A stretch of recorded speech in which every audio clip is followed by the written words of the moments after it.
shoulders tight, feeling like wedding rings. Whole lot of globetrotting, man, they don't know nada. Bro, gotta show something to me and go harder. So proper, nah, not that, we sure gotta give it a raw now. They're like Don Dallas. All that I got will never stop. I give it all, straight to the top, will never flop. I give it all, hit when we rock, I never blow. I give it all, whoa, what you say, my man? Give it all, whoa, hey, give it all, whoa, yeah, stand tall, give it all that I have, I let it be, 'cause nobody's mad at me. What do you see? Give it all. What do you think when people look at me? 100 degrees tougher than Booker T. Couldn't agree more, but could it be? I think higher than them all. Truthfully, my pen fire and then some. Apply to your addendum. Take this whole thing for ransom. Give it all I got for attention. Not a mention of life well lived, for instance. Give it all.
What to do to blow my mind?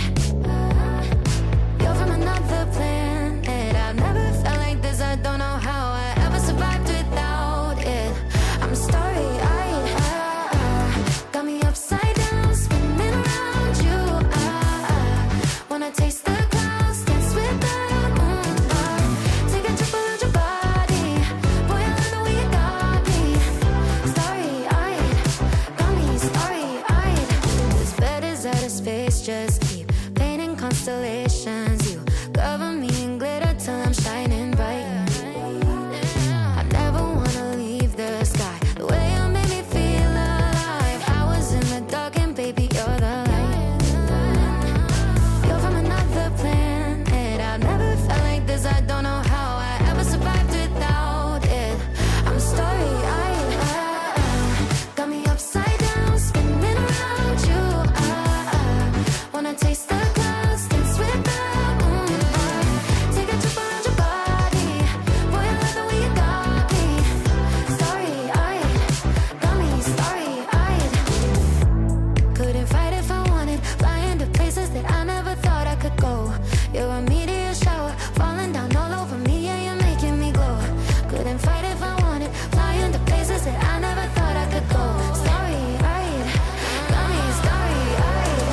Here I am, I'm racing in the quicksand. Life in motion, rebuild what's broken. I don't wanna stay, but I could not be kept away. Enjoy these moments like you own them. Time froze when I met you. Skies turned crystal. Knew we were meant to look what we've been through. I'll stand up and fight beside you. I found what was missing. Found something different, more than a friendship. You'll never say less. Eyes light up when I think of you.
Here I stand,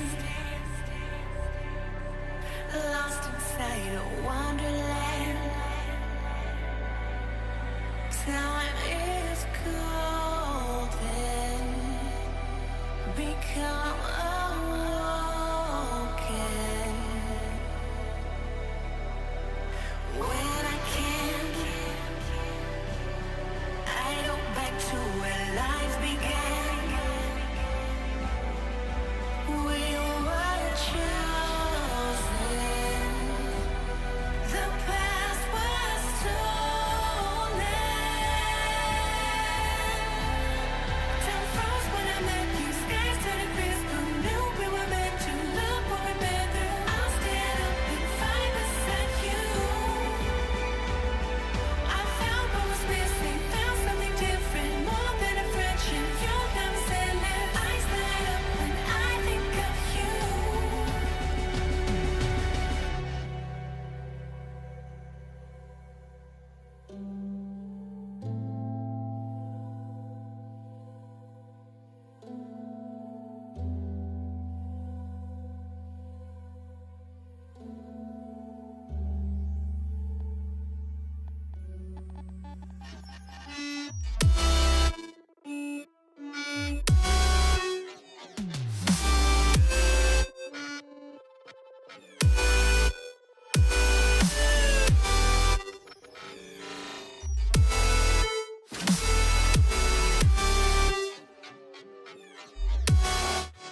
Here I am,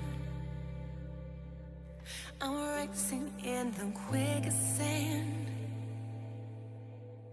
Life in motion, rebuild what's broken.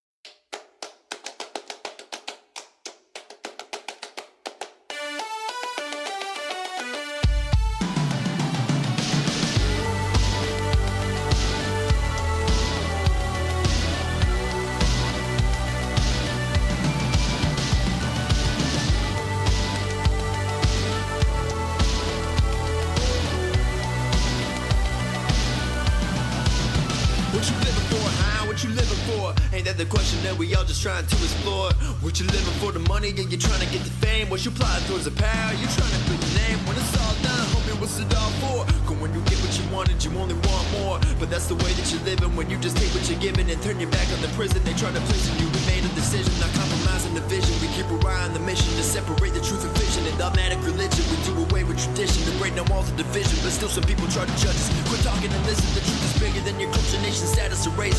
Now I ain't finna trying to argue through the ignorant hate. So when you're pointing fingers and splinters and people passing by, maybe just take a minute and remove the plate from your eye, you hear me? It's all or nothing if you're in, no turning back. It's all or nothing if you walk right down this path. It's all or nothing if you're in, no turning back.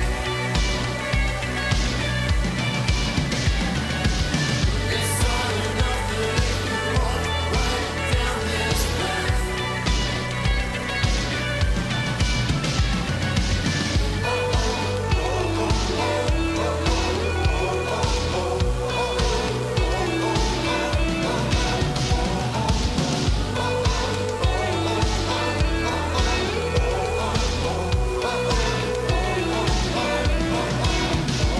Looks like you call yourselves a Christian, but you're scared to make a change. And you never speak of Jesus as to use his name in vain. When the world is looking and they observe what we maintain, and we're just a bunch of hypocrites. Now who's the one to blame now?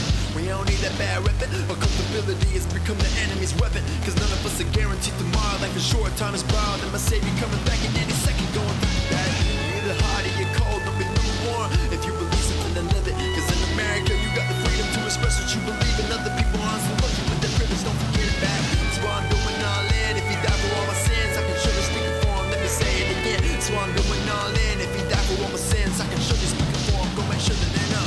It's all or nothing if you're in, no turning back. It's all or nothing if you walk right down this path. It's all or nothing if you're in, no turning back.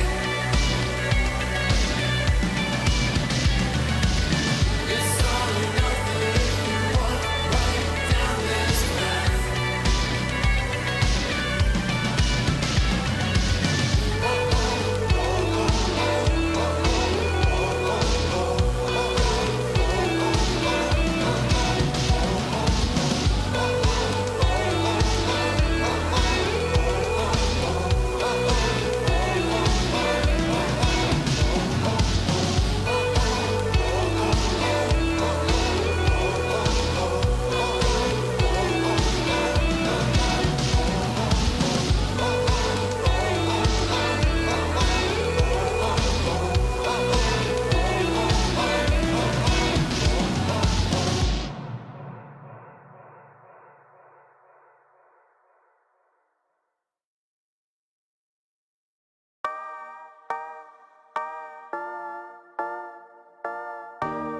I made it through everything I never thought I would.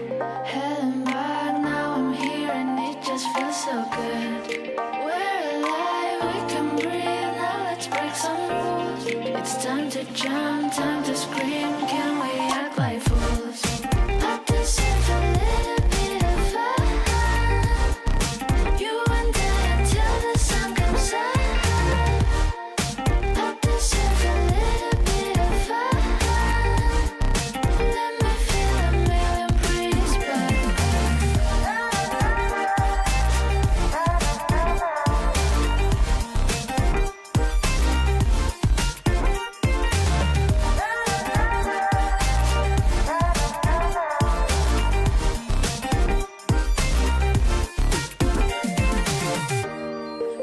me forget everything that haunted me at night.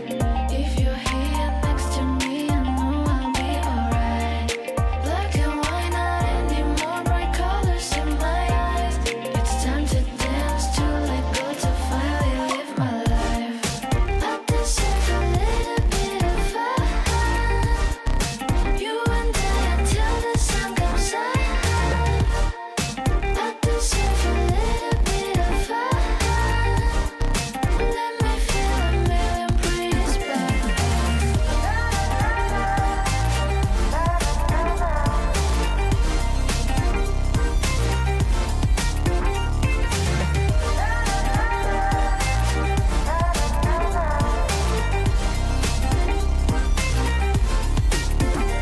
A little bit of fun is all I want.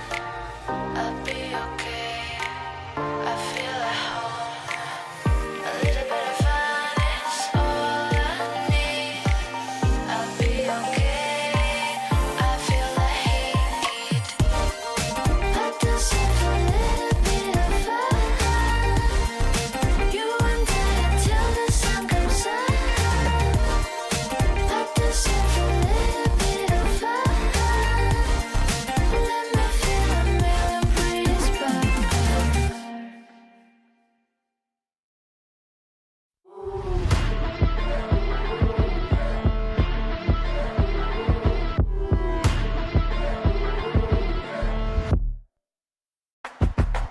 Squad going crazy. I'm inaugurated. Bringing greatness to the bay. I feel like Tom Brady. Hand on the game, tell them never try to play me.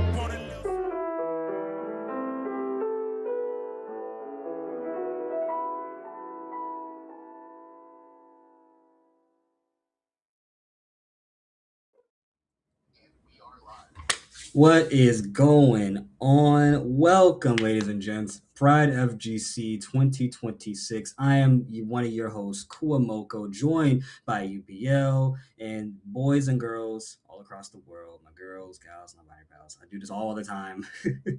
Welcome to PRIDEfgc Tekken 8, hosted by Breakout. How you doing, by the way, UBL? Feeling good. Pride FGC started kicking off like midway through the month. Got a million things going on here throughout the weekend, including Right. this lovely Tekken 8 bracket, but also like a ton of other games.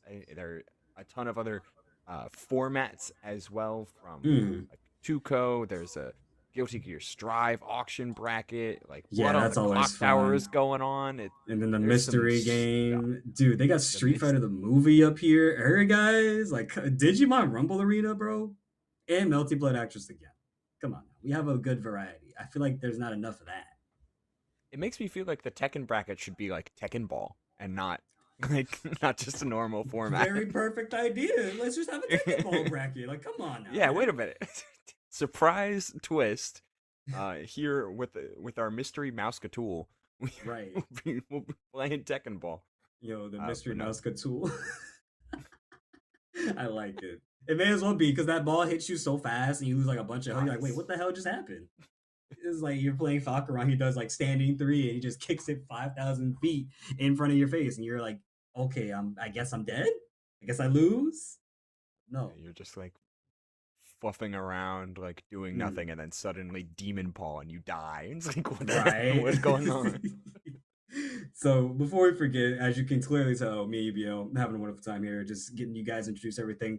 This is for the Trevor Project, which again, if you guys are not aware, the Trevor Project, 25 years ago, responded to a health crisis, building a safer, more inclusive world to LGBTQ young people, as they are 4 times more likely to attempt suicide, and suicide remains the second leading cause of death amongst all young people in the US. And of course, everybody goes through life like that everywhere. I mean, I've gone through it. I'm sure UBL has gone through it at some point. I'm being very honest to the T here. This is all just being clear.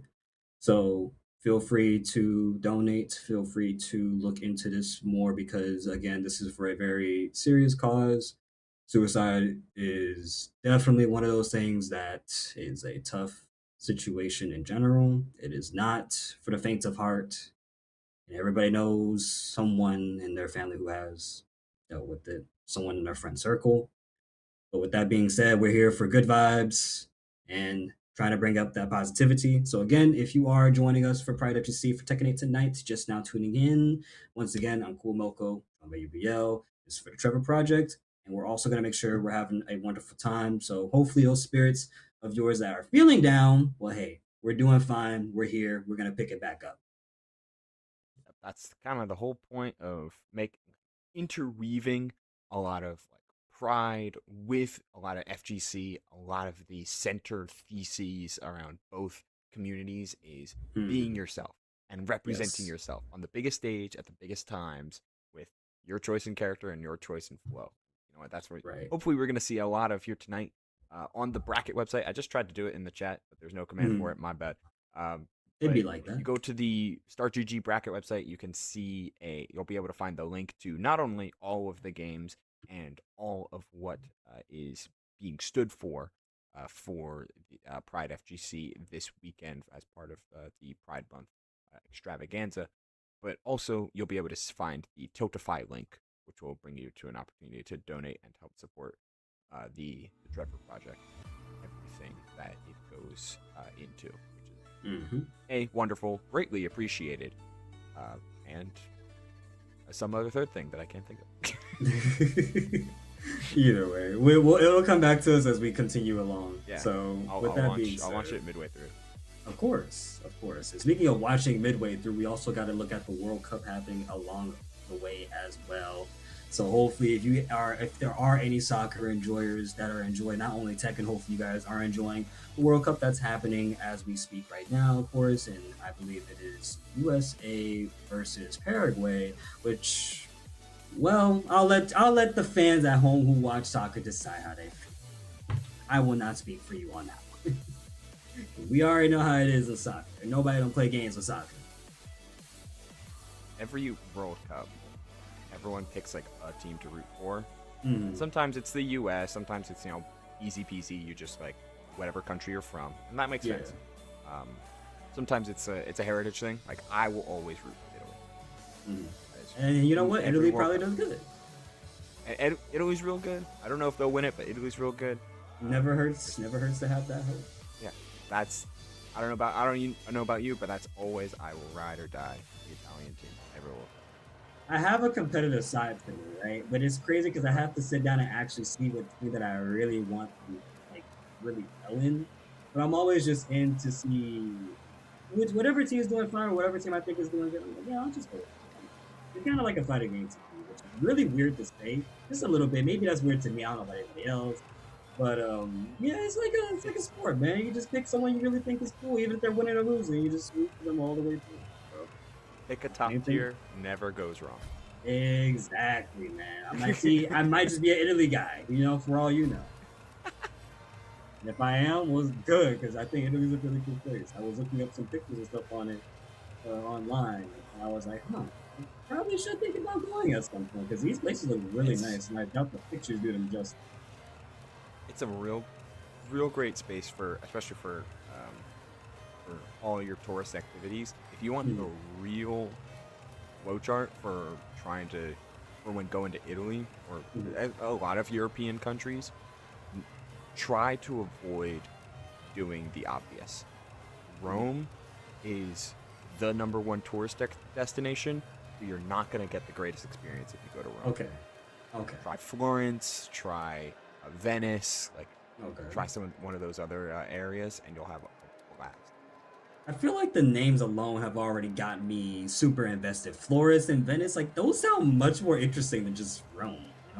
We always hear, see, and have references to Rome. So what about the other spots? Like you just mentioned, Florence and Venus, all those wonderful spots. However, the wonderful spot, of course, to bring it back, obviously, Tekken 8. Nathan 1-2 punch going up against Leona DX here, like you just mentioned. Kurimitsu going up against Ryan. Liking the outfit so far already. Thank you for letting the intro rock. Gives me time to appreciate. All right. Got the Sparklies. Yeah, this is flamboyant Brian. We respect that. PRIDEfgc Brian. I love the instantaneous, you know, I'm going to start off with Requiem and then go for Cannonball. Like, how ready are you? And how ready are you for that side step? A full launch makes the counter, breaking the finding the wall, going to a classic wall combo. Season 3 wall combo with the finish, too. Just at that, we can find the finish with the up forward 1. Yes, sir. That's a perfect. Yes, sir. That boy, Nathan 1-2 Punch, is doing absolutely dominant right here. But Leona's going to have to get started here in order to keep their tournament run alive. Again, it's double elimination, so you get eliminated from winners, you have losers, and eliminating the health bar further is Nathan. But unfortunately, a drop right there. However, we pick up by just being super aggressive and just not giving anyone a chance to breathe. Again, Nathan is dominating this match by a whole lot, giving some breathing room to see if Leon does something. Tries to sidestep, but no avail, and the down 4 taking it for Nathan in that round. Brian's such a long character that even trying to step around down 4 sometimes will still get you tripped. So good in those end game scenarios. Hatchet kick, jet upper. This feels Right. weird. It's, you know, Brian is a character who just doesn't care. He's just all up in your face. Look, he's throwing you. He's gonna hit the wall explosion right here. I said wall explosion. That's meant floor explosion. And he just gets the perfect like that. It would be much more funnier if we got the one where he's beating up on Kunimitsu. Now that would have definitely solidified him being a good character. We didn't get that intro. Ouch. It's just heavy offense. Yeah. One of the biggest things about Amy right now is that you need to represent that unparryable power pressure. And whenever you get into positions like these, you cannot let Brian go all the way at you full throttle, because anytime you try to press that while rising 3, instantly going to end the round. And see if Nathan chooses to keep up the tempo. Leon trying to match it though, spinning. Yeah, definitely doing a nice job. Tried to press there, found a little gap. Nice, throwing the kunai, not switching sides as well, but we do run across, and now Nate's back is to the wall. This could work out for Leona if they position themselves correctly, however, looks like we're slowly taking them away from it. Doing the full string once again, Nate not recognizing it's punishable, which is normal. This character did just come out, we're still learning everything about them. +4, already getting started, does the 2-string, 4 hits in, still keeping it at the wall. Good job from Leona so far. Not letting the man leave. Nice throw, breaks. Ooh! Oh, and run up top. Okay. That started right off the rip, though, from the round start hop kick from Leon as well. Yeah. Trying to keep Nathan just blocking, or just not attacking. You could be blocking, you could be stepping, it doesn't matter. If you give Kuni the space to move and the space to act, that's what we're trying to establish first and foremost, but can't be too brazen with some of those whiffs. No whiffs inside right now. It looks like it's just all aggression. Again, Nate's still trying to have a repeat of what the first 3 rounds were in that first game 1, right? So now Nate is just keeping up that momentum as much as possible. Nice way to end off that round. We do have the floor explosion as a factor. And I'm wondering if Leona will be able to get it this time, or will it be Nathan? But looks like it's going to be Nathan already. Nicely done. Gonna get a full combo here. Hopefully no drops allowed. Gonna carry to the wall. Full combo at the end. Oh, didn't want to get the knee. The reverse throw. Wow, just let the incinerator rock too. We're trying to end this set as long as we can. The sidestep 2-1 doesn't connect. He tried for it again. He tried for it again and deserved that punish. A small punish there. Leon looks to find a throw, counter hit, keeping it the option on the table. Yep, throwing out the heat smash, wants to get them blocking, goes for the chains, knocks them down. One more hit will do it. No, spends the heat to keep themselves alive. Goes on a button, but cannonball from behind.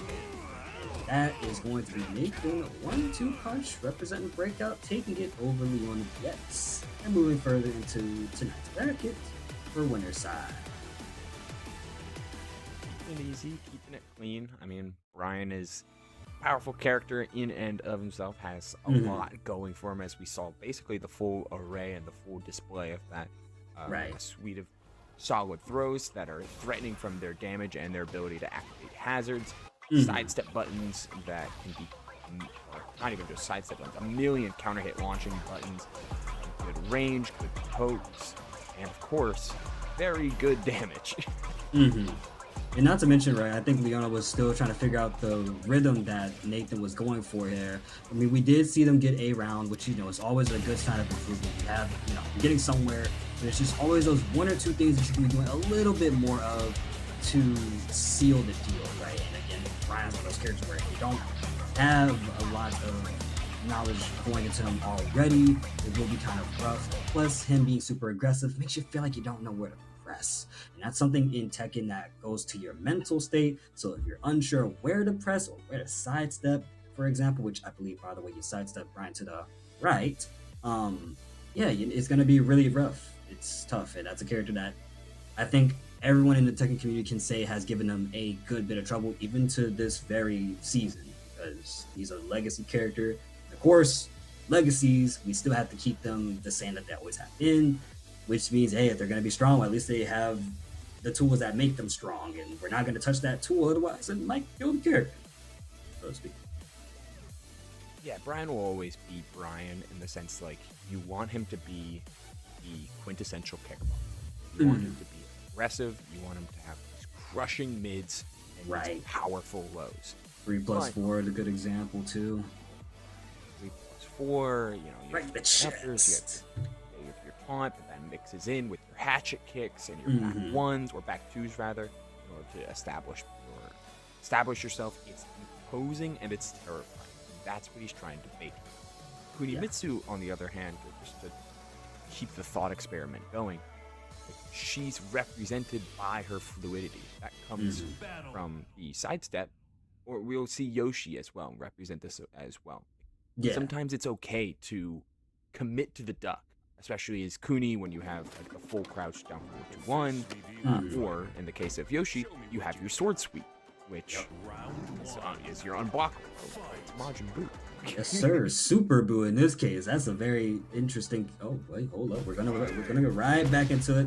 Here we go. All right, Majin Buu versus PRIDEfgc Leroy here. Neat IRL versus Kenny here. Like Kenny is on the losing end. It seems. I'm gonna try and pick up slowly. Both players in rage right now. He has not been used. Good punish. 4-2-2, and then circular cutter. Trying to commit. They're trying to commit to the duck. See if you can get a quick either launch or just a wall rising forward to break that pressure. Didn't need much, but don't want to give Yoshi space.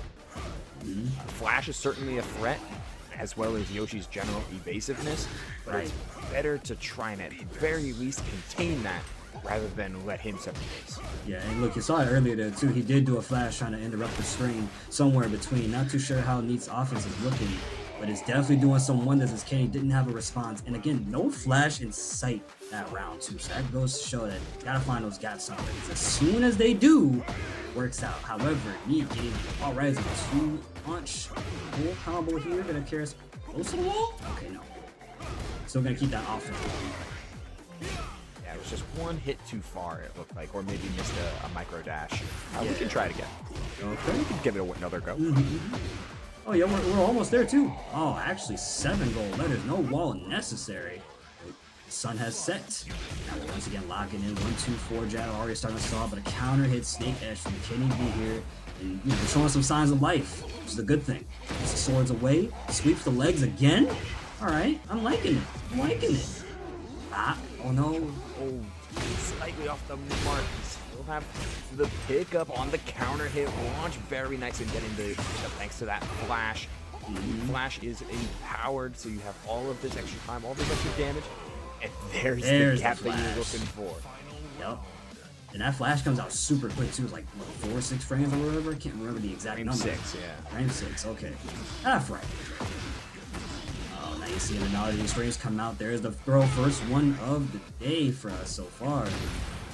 This match right here, good. Small combo right there, get some damage, breaks up throw, trying to stay alive right now. Can he be looking nice until the low slides in, just like that. And that's gonna be Neat IRL. You know, what we haven't seen here from Kenny is willingness to spin. Yeah. Leroy is really potent in a lot of like range 0 situations because of things like sidestep flies too. You can lock him down and threaten a parry state with that hermit stance or just the generic parries that we saw. Right. Yoshi has not only the ability to get out of danger near instantaneously, but also a sword. The sword Right. cannot be buried. Case in point. Yes, sir. You heard that crushing sound effect as well. I think all of us did. If we got the volumes on. Weesh, ran right into that launcher. And there's a spin right there too. Definitely tried to use it. It didn't work out for him. That is something that is missing from this matchup. Could help out a lot, avoid a lot of your situations where you're fighting up against the work. That's what he wants you to do, right? Just be in your face. You can press a button, counter hit. Yoshi also wants to get those flashes off and get that trickery gameplay started. Offense make into a stick edge. Yeah, that launching low matter a ton, especially for such an active player like Neat seems to be. Yep. Very active. No punish on that stream. Looked at more negative. Take your Yes, frames, sir. no. This is gonna hurt. I think we are not dead here. Okay, that actually works. Yeah, we're dead. Because Leroy combos are so strange. Sometimes it works and sometimes it doesn't. And still there, you had access to the dash and you get the full range of combos. So you had a couple extra hits there as part of your combo tree. Right. Side swap.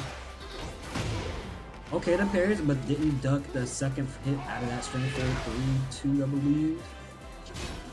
The rainbow drop at it too. Ooh. Tries for the sword sweep, not gonna find it there.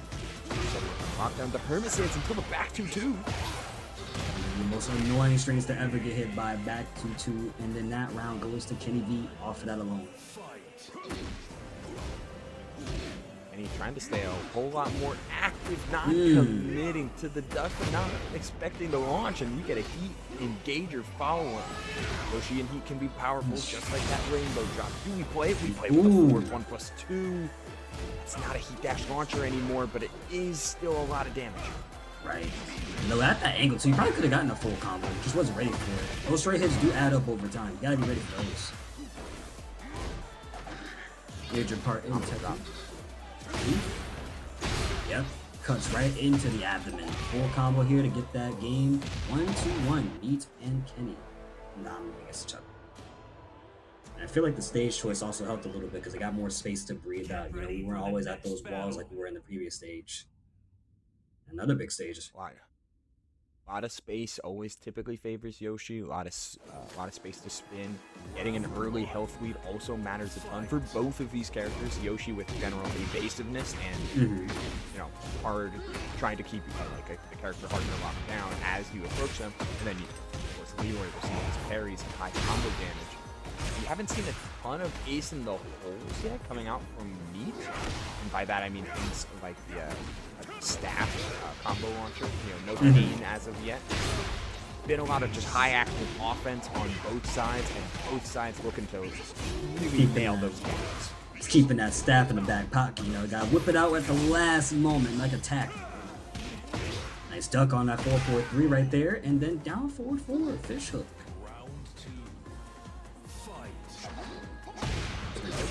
Contain. Oh, the Yes, spin yes, sir, the down spin. forward too. Like that, he was already prepared for that. Kenny doing excellent in this round right here. Tries to fight back at that string. Oh, wow, just letting some stuff whiff right there, but it's okay. Just take your time trying to punish it. Because again, situations like this happen where you try to go for a punish and then you get punished in return. And now it's looking like Lee has the upper hand right here, keeping up the aggression. But Kenny finding a way to fight back. Goes for the launch right there. The response back. He's swinging right now for the fences. Committed. He committed to the launch and he got rewarded. Rage art didn't even need it, but you know what? Sometimes you go for a rage art here, it's been a tense set. You've got a solid 5 seconds to wipe your hands off and take a breath. Yes, sir. Rethink your choices going into this next round because this could be, you know, win or lose. Sometimes the opponent gets 3 rounds against you. Sometimes you get that 1 round versus them. That determines what happens next. You see me already attacking this man high and low. Katie getting combo for days here. The combo from Meats. Gonna end it off. And 87 damage. Guys in that string. There's been a couple times Neat got hit by only the second hit. It was just stopped blocking a little too soon. Right. Starting to see the defense evolve just a little bit here. Oh, tried for the tried low parry, but Leroy. oh no, tried for Sugar. There she Yeah, Sugar. He just ran across in the background. That had to have been a missing play. There's no way that was intentional. I certainly hope so, because that lost you a ton of momentum, and it might have lost you the game and the set, just like that. That was A misinput into getting fully launched, catastrophic. And then a whole rinse and repeat right after that, straight in the back of that shampoo bottle multiple times over and over. But it's what happens in a game like this. High risk, high reward, and some situations always do boil down to. I think this one boiled down to a little bit of character knowledge too. I feel like people who fight Yoshi have to be a little bit on their guard. Kenny was doing an excellent job, even without flashes. I feel like we saw more spins than we did flashes. And more sword shots. Those were all her. But we did manage to get that one. We did. The win on that first round means a lot. The reason why it's a best of 3, whereas the first of 2 or first of 3s, you have a lot of time to adapt. You have a lot of games to play. And you know what? I really appreciate the swap that came out from Kenny V, just starting to realize, like, hey, I can spin a lot, sidestep a lot, I can go for a lot of high pokes as well, because there wasn't a lot of ducking or a lot of like innate defensive mechanics. It was a lot of parry stance, it was a lot of hermit, it was a lot of just a hard call out on defense for neat. Right. And that can take you far, that can do you well, but it's not a replacement for the fundamental knowledge and recognition of strings and game states. And that's what it feels like Kenny started to really gain a lot of value on. It was just a matter constantly reposition, strike, as opposed to trying to always play Neat's game. Yep. And then that could be called. The way I'm thinking about it is like, yeah, that's that good stagger pressure right there. Because again, parrying isn't always gonna save like your life. You know, it's good to have a parry. It's good to always be prepared. But once a player starts to catch on to that, just like I said, blocking you down, changing up my position, striking here, that's all gonna come downhill upon you.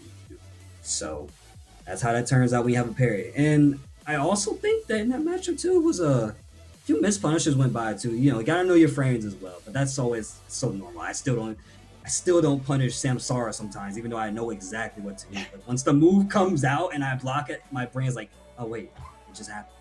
Shoot, I gotta hit them now. And then I try to, and I get launched for it instead by electric, and it's like, all right, gotta go back to step 1.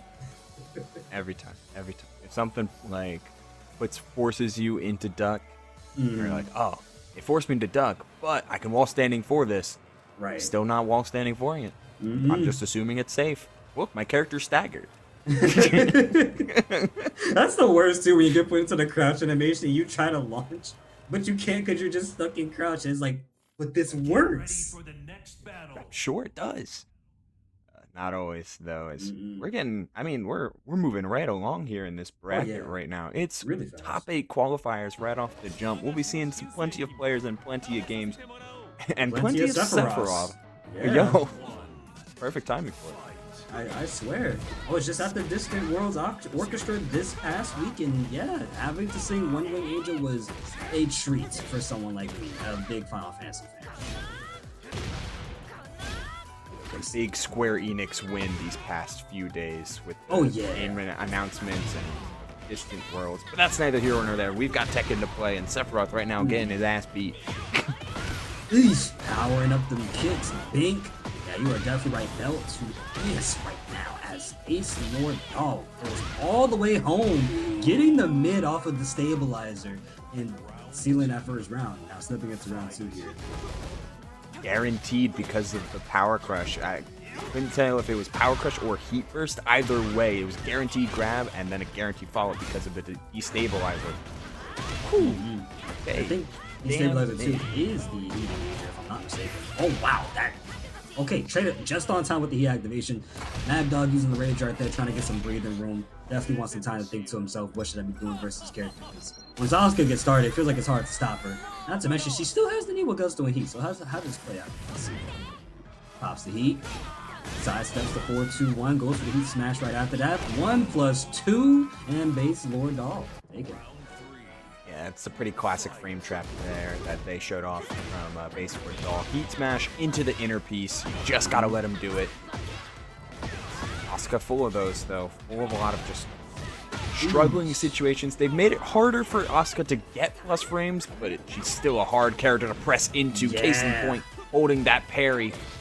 And you got an Asuka that's throwing out strings left and right, throwing out buttons all the time, trying to get you to fall for something. And you have, every once in a while, yeah, it's rough, man. It's really rough. But we do get the wall explosion knockdown. Okay. It's a setup behind it, just trying to keep that offense going with some kicks, but can into a drop. It happens to the best of us. Nice blocks. Your string, and then back 3-3 as your punish. Very good punish for me, too. Hema Dog, like they're representing a lot of Lee's poking game. The combo game hasn't fully been there, but there has been some keen poking and some key counter hit confirms. You just got it against Asuka. Asuka does a ton of damage whenever you get launched, and we're going to start to see the sidewall conversion into the floor blast. Got the guarantee, yes sir. With the 91 Gusto mix up after, and can at that. Alright, and you don't have Tornado no more, you just gotta go for a simple knockdown, but just chooses to carry them way further. Not a bad idea, actually. Oh, yeah, I know you blocked. I know you did. There you go. You landed the hit, dog. You landed it. Tekken's just that game Maybe where you was just trying like crack. That's a tough one. Like, you put Rage Art on the table early, so already your opponent has that in their mental stack of like, oh, when push comes to shove, they will Rage Art.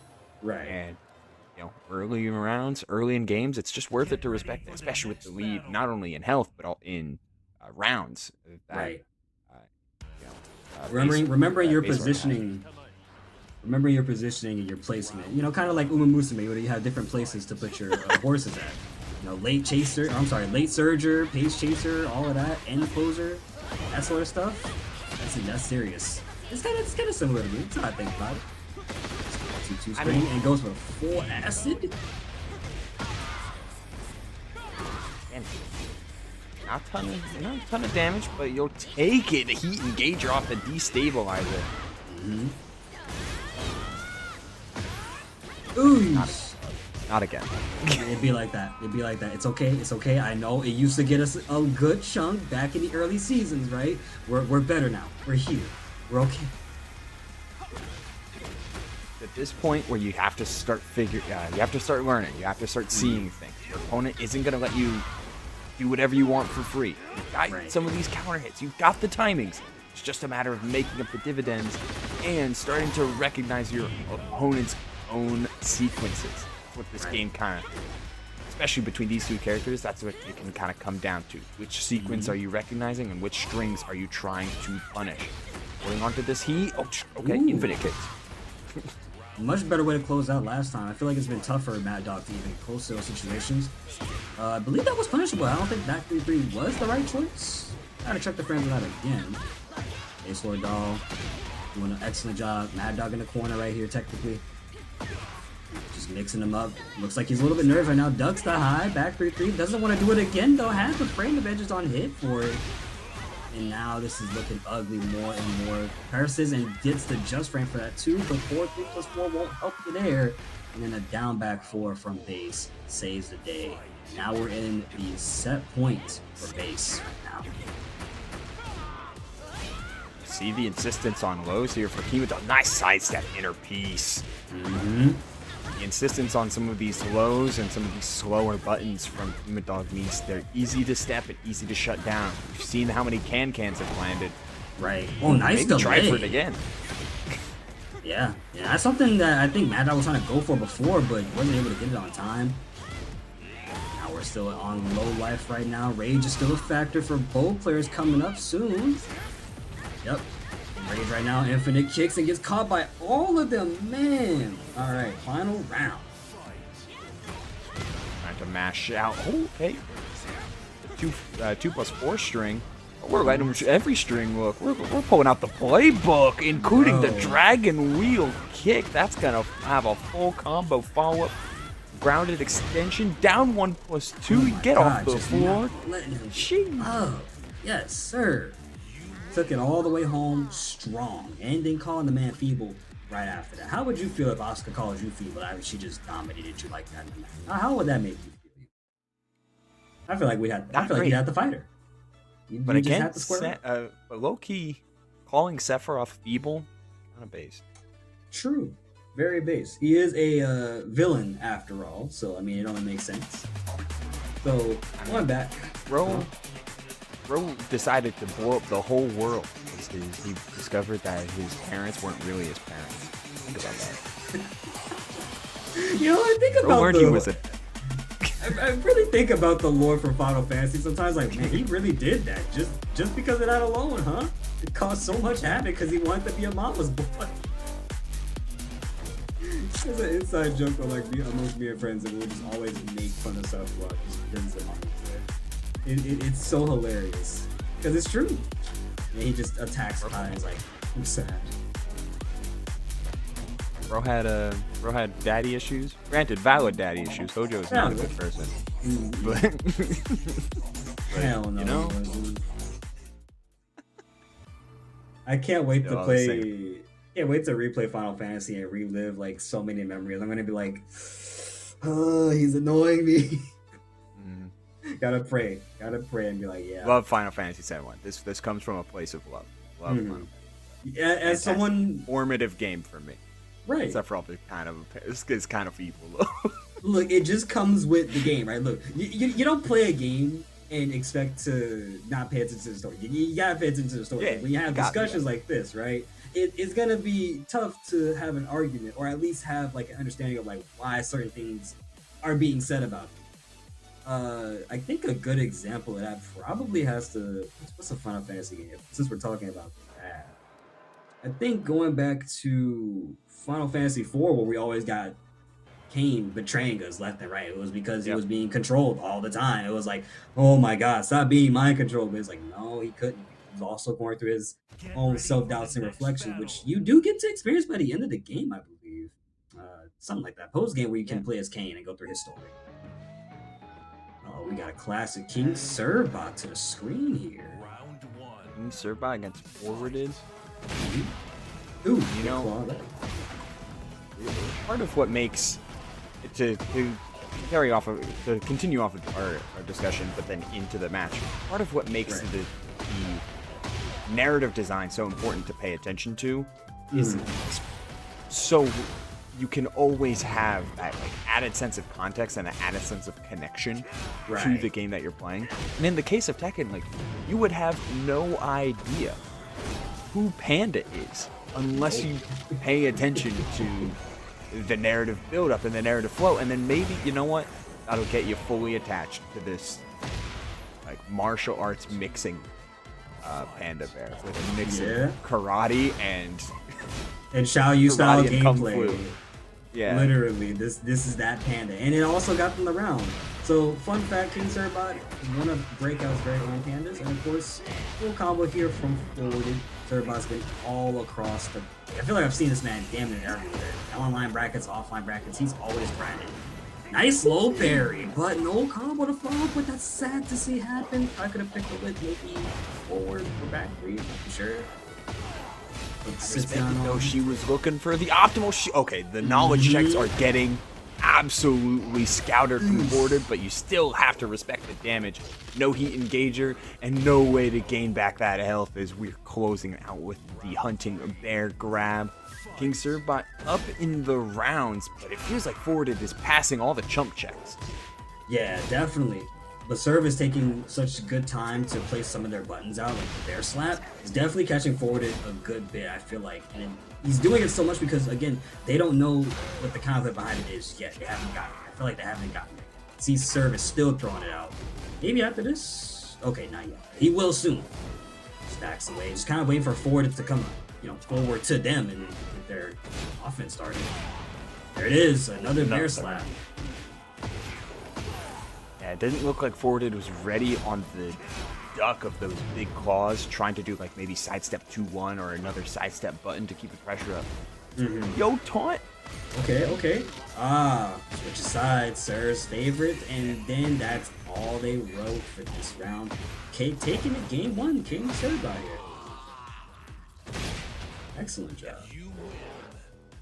This is looking like a level of experience, right? Because forwarded really playing like the quintessential Brian style, where you see a lot of forward movement, and then you're representing your big buttons, and because you represent your big buttons, that lets you go back to doing more forward movement. With King Servbot, you can see the experience on display, even with a character like Panda, who can be a hard character to move around with and avoid stuff. You get to just watch the experience when it's playing against a legacy character for so long. Right. Double hand slaps, heat engager. Gonna put this man close to the wall. Or they're trying to fight back right now. Brian and Panda are, well, I mean, Panda probably doesn't like Brian in terms of story. I feel like Panda doesn't like Probably Brian. not. Probably not at all. This Panda is looking at Brian's like, you are ruining my girl's life and her love life with this man Jin, and I'm gonna slap you to next round so we can get started with the beating. Servbot on a 5-round win streak, hasn't dropped around in a while, peppering with some of these lows. Ooh. Nice duck and launch, perfect recognition at that. Right. Gotta be careful with this combo. Yes, you do find the Oh, follow-up, but Tekken disagreed. Yep. Hey, man, Tekken's a 3D game, as I like to say. It's a 3D game with things happening. Shooting star, sits on him again. He's gonna go for the guard break this time. Not a lot of damage due to scaling, but it's Panda, man. It always hurts. 41, we'll just leave it at that. Probably didn't trust the ender. Throw. Blocks, no punish on time. Looking for Flash duck there, but there's the bear hop kick for Servbot, yeah. And it's the second verse is the same as the first here, Kuo. We're watching just like solid play from forwarded, but slightly behind the mental stack. Neutral is even, but once we get into these positions, Servbot is starting to really test your reactions and test what you're looking Look for. at that health gap too, man. All Serve had to do was just a few strings, and already puts us there with a throw like that. 7 gold at a round serve, 2-0, taking it over forwarded. Girl's gonna do good and loses, I hope. So we're gonna be moving onwards because we are now still top 16. And Trizzy the Rapper is in his bracket going up against Nate 1-2 Punch on stream at some point. But with that being said, we have 2 people in top 8 already. Base Lord Doll and King Servbot is gonna be Panda and also Oscar. Man, this round was, like you said, a lot of good quintessential Brian play. I mean, a matter of experience is all it comes down to. I guess you know. Yeah, like, you get used to it. Like that's kind of the key thing here is you're used to Brian moving at you, trying to threaten like Cannonball and Forward 3 and Requiem and all of these like sidestep 2-1, 3+4 at a certain range. And you're used to Brian always staying in range. And what really screamed to me that kind of ending in that game was the end of round 3 in game 1. Because you're so used to Brian wanting to maintain, or if they can, close the distance with just these empty run-ups in order to represent taunt or in order to like flex in like an approaching low or Requiem, and all these different buttons, all these big powerful Brian buttons, and then utilize that to get close. Well, that means as serve, you feel perfectly comfortable playing against the wall because you have your unbreakable side swapping, like guaranteed wall splatting throw whenever you pop into heat and whenever they approach. So serve is setting up a game state that is perfectly antithetical to Brian's normal game flow and normal gameplay loop. That's matchup experience, that's Brian experience, that is gameplay Tekken experience. That's hard to beat because it is so niche, but it's those niche type of moments that you need to take full advantage of, especially on a character like Panda, who's got a ton of them. Right, that character Panda is something fierce, man. And yeah, you mentioned the side swapping heat throw. That is something not only Panda has, but Kuma has as well. Because again, Serve does play both of these bears. So that can always be a tough situation. Characters with any sort of reversal throws that put you to the wall for guaranteed king. I believe Shayu has that back turn throw as well, although doesn't always break the wall. But it can definitely in some really rough situations. Anything that swaps to the wall is always like a keep in the back of your mind. Speaking of walls, Steve can also do that same damn thing. Yoshimitsu with Kenny V going up against Smoking Hot Barbecue representing Golden Ship. Ooh, already cut. Turn off active here is Kenny. And you know what? This is a type of character that feels like Steve always dislikes going against. Steve is a character that wants to bully you, wants to keep you in, do stomp, peekaboo mix, you know, and then threaten Lionheart after. This is the game, and this is the state where Steve wants to be 5 Fox Fury into a full wall combo with the uppercut. Fine. The wall here, down 4-1-2, and then down 2-1 right after. Classic Steve string, never gets old. Always a good way to close out a round 2, right? Low into mid, and you're never ready to go because of how fast you're going out. Barely reactive. Body! Yeah, the body blow in that Lionheart stand. Normally, you just expect people to take it, but it's always good to put it on the table first and foremost, because that sets up not only, well, all these other powerful mids as your opponent gets ready for your stances, but also your threatening highs. So we saw one duck there. Kenny's still trying to play active, nice duck at the wall rising. I would say Kenny's doing a good job trying to stay alive right now, but once he gets closer to these low health situations, start to crumble a little bit with the mental there. And Kenny's just got to be a little bit more, how do I say it? A little bit more mentally sound when at low health moments. Just stay close, just stick to your defense, and just try to pay attention to the rhythm and Smoking Hot throws out, which has been working up until those low health moments. Low. Oh! Not the clinch mix, clinch Yes, one. sir. I rarely deal with the clinch mix so much, so when I see it, it's like, dang, I probably would have broke that. That's how I was like, dang, I probably would have broke. Would I have breaking it? It's rare. It's still rare for me to deal with it. Yeah, it's tough, so I get it. I get it, man. For both Steve and the opponent having to deal with it in clinch. Shoot. Anyway, stepping into the stratosphere here, round 2. Already with a big launch. No. That's gonna That's hurt. punishable, dog. That's Yes, punishable. sir. It happens to the best of us. Making a full combo right there. Goes for the clinch mix once again at the wall too. Not lovely. That's why I flash. Ooh, nice snake edge there, catching the side weave from Smoking Hot. Picks up. This combo finally worked it for Kenny V. I noticed like they were trying to get that flash combo last time, but because they couldn't get it all the time, it definitely hurt their damage output. Tries to mix up with the rainbow throw. A little bit of character development from Kenny, not pressing into the Lionheart stance yet again. Instead, just trying to back up. No samurai cutter. Down, yeah. Down 2. Such a good string. Yep. It's one of the most annoying strings to deal with the Steve because, you know, it has such good reach on it. Not to mention when Steve is in front of your face, you're not expecting this character to go for a low at some point that hits so suddenly like that. It does pretty decent damage too. Okay, look like Kenny trying to mix us up here a little bit, but Sonic Fang has something to say about that aggressiveness. It says, I want to play the game again, Mom. Smash, goes for the clinch mix, breaks it this time, good. Got broken, but some of these highs are getting pressured with the back one after the flicker jabs. Staggered afterward. This is your max damage combo. What do you got? You're gone. Man, that Steve combo always looks so cool to see, hitting the Gatling guns up the wall, man. Yeah, it's super. Steve has got a really, really expressive combo. Oh yeah. Annoying character to play against. Don't get me wrong. Oh, hello. Ease. Right, Dragonfly grab. Yep. Gonna carry us all the way to the wall here. Kenny's not looking to drop this combo. Oh no! Wonder what they were trying to go for right there. A mix-up. At this point in the match, it's a little bit risky, I'd say, but it's working out regardless. Tripping up Smoking Hot Barbecue's momentum for a brief moment. Kenny V keep charging and getting that first round on their side. Will it be enough?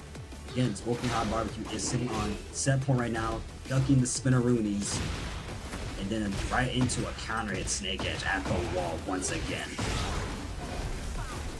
Oh, trying for the Mantis mix? I forget the quite name of every one of. Flea mix. I think it's Flea. Flea. Yeah. Mantis is Zafina. It'd be like that, bro. Trust me. You got so many damn moves to worry about. Speaking of moves, look at all his offense. He got a lot to worry about until a samurai cutter comes up and chops some legs up. wall right here. Oh man, I thought that was gonna reach too.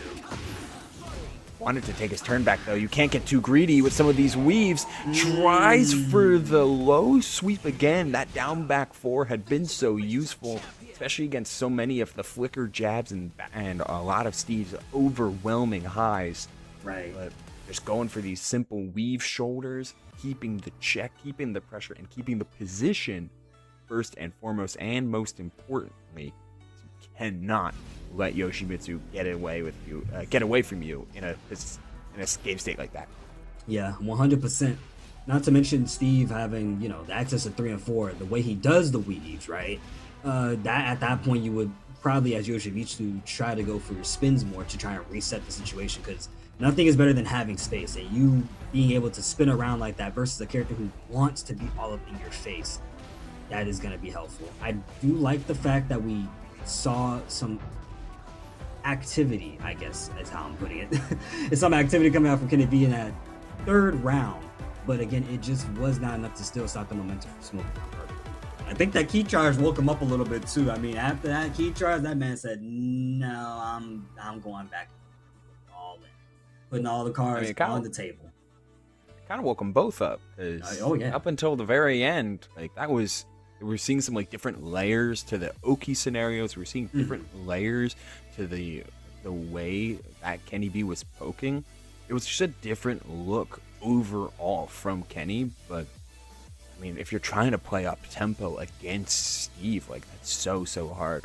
I kind of expected at the start of the round, like, hey, sometimes against Steve you can just literally play however you want. Put sword away, threaten flash. Yep. 2-2, spin away. You can do that for as long as you let him. And once he catches on to that, it's like, all right, now I gotta really lock in. Yeah, then it becomes, and that's hard for Steve to do. But once Steve catches on and gets close, that's when you're really locked down.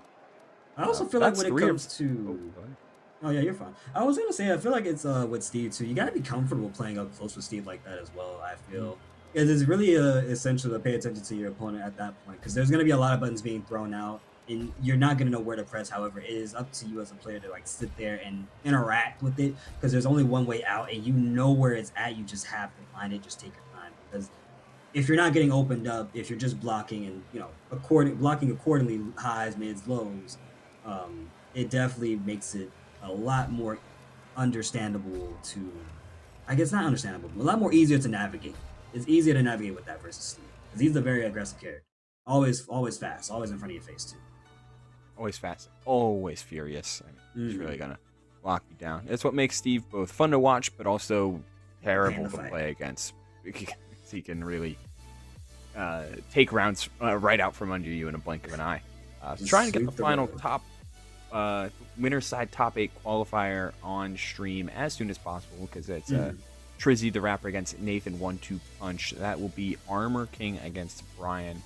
Winner of that will play against Base Lord Doll. That was the Asuka that we just saw at the beginning of some of these qualifiers. And then the other side is King Served by on the Panda against Smoking Hot Barbecue on Steve. For winner side down, some loser sides getting cleaned up as well, with Forwarded winning their top 8 qualifier. She's locked in on her own Brian, so maybe 2 Brians in top 8.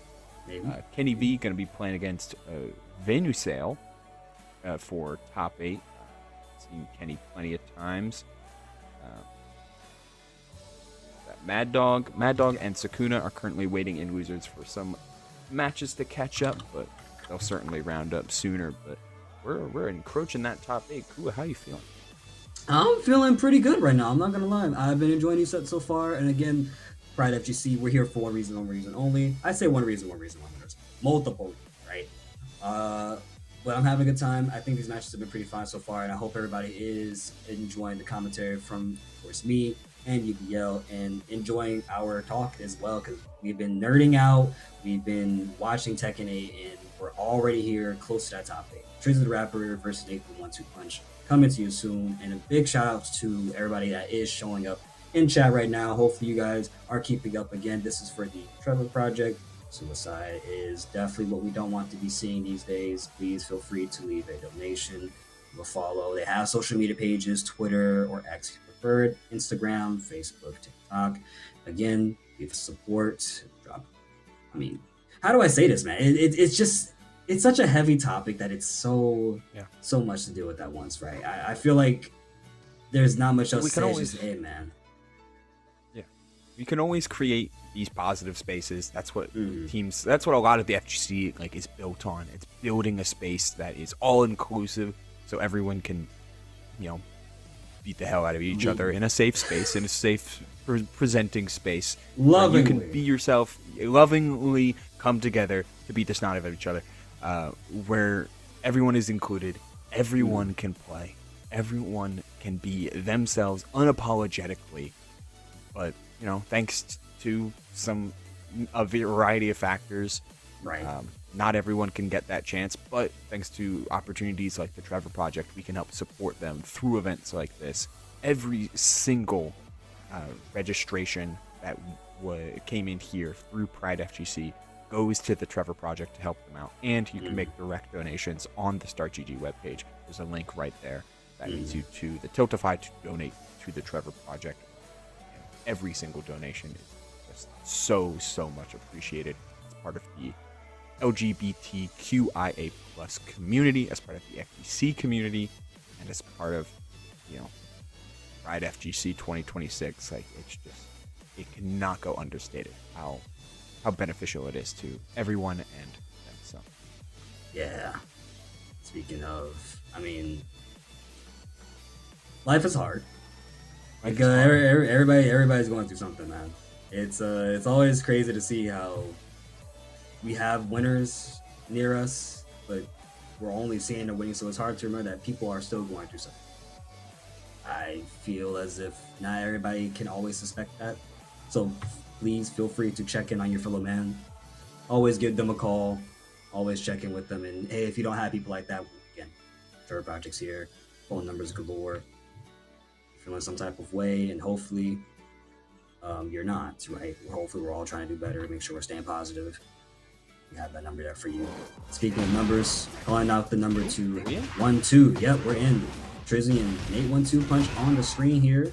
It's going to be for winner's side, top 8, of course. Winner of this. Oh, it's a replay. Okay, well, winner of this. A replay? we're getting all the tech in the universe, bro. Oh, man, I was trying to see that. Okay, so we know from that alone that these are match replays. So yes, the set is over, but no spoilers. No spoilers in chat. Spoilers. Don't look at the bracket. You can look at one of the many other games that are going on PRIDEfgc, but no looking at the bracket. Instead, we're watching Trizzy down a whole lot here up against the Nate 1-2 punch, finds the heat smash, and the wall. Shining Wizard broke it. Okay, no duck on that string, by the way. That's a duckable string. But it's understandable when you don't want to duck. Nate does a good job at playing with those strings, because, you know, you have a mid option and a high option.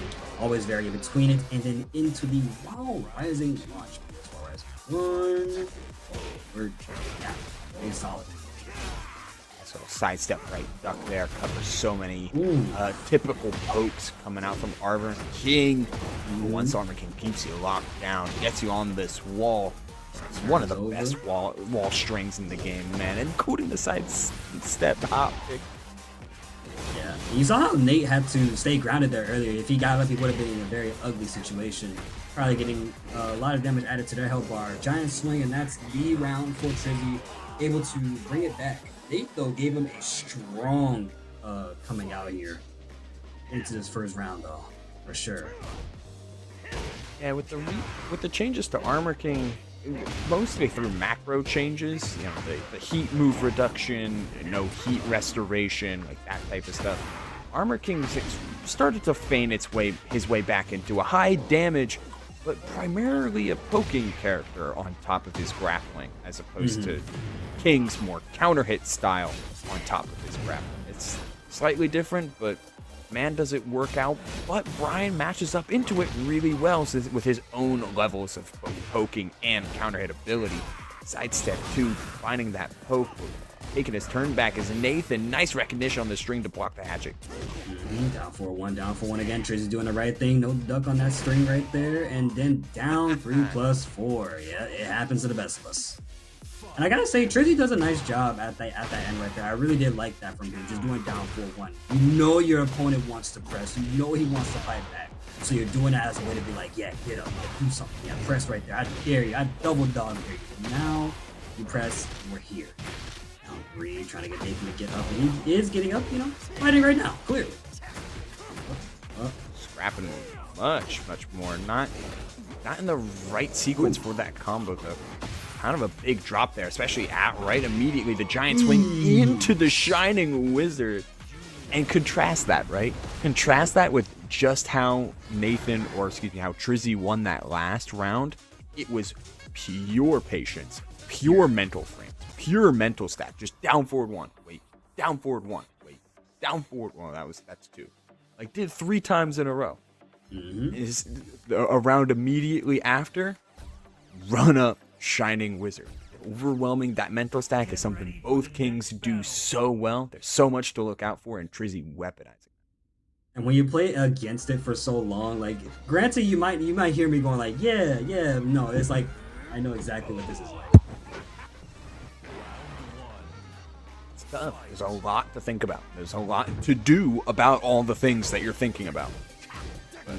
What makes Tekken so cool, and how it manifests, because a lot of the times it's 2 players just poking and waiting and moving and waiting for that final moment, letting the orbital rock, letting the extension on the down forward 1 rock. The mental stack continues. Yes, sir. You gotta beat him up like in a rock. Let me tell you something here, Brian Fury. I don't know what your jabroni buddy's gonna be doing, but I'm gonna be doing all the work, all the hard work. You ready to mash at 3+4 charge 2 at the wall, finish it with the wrecking string, of course. Chain throw, nice, and then getting the launch, but no ender. Oh, that's critical. Missing the combo there is brutal, because now you're at the wall. Now you're getting caught by the forward 4 neutral 2s and getting strung up to the round closing out. Trizzy the Rapper. But you had your opportunity. Nathan had that moment, and instead it's all fallen by the wayside so quickly. Wave dash into another chain throw. Just going for the muscle buster to end it. Oh, big hop kick. Okay, cool combo here. Keep it going. Trizzy all the way out the wall right now. Think. 1, 2, flip over Oki. What's it gonna be? Okay, blocks the mid. Just keeps it simple. And then another mid known as Heat Smash. That is Trizzy sitting on tournament point right here, right now. I said tournament point, set point. We may as well feel like a tournament, right? He's playing super strong. Watching Trizzy play is always a treat. He's the 1 seed for a reason here, Khalil. Like, he's pretty good, I hear. Oh yeah, he's certainly that guy, you know. HIM. Actually in the mid there, Nathan looking to be a round up somehow. Oh, break on the throw. Do we break it? Do we break it? Oh, I heard that just spark. He goes for the down 3 right after that. Pops the heat. Brian trying to save himself from death here.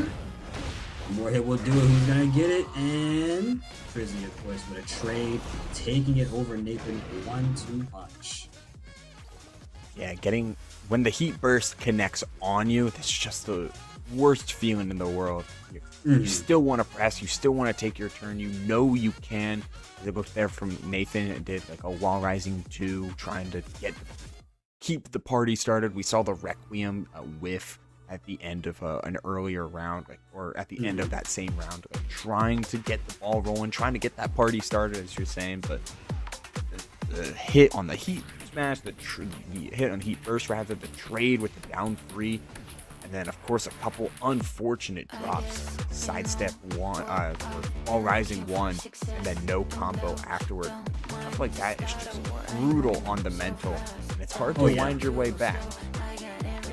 Yeah, and I think Nathan, I feel like they don't fight Trizzy off enough. Like, we always have Trizzy over at Breakout, right?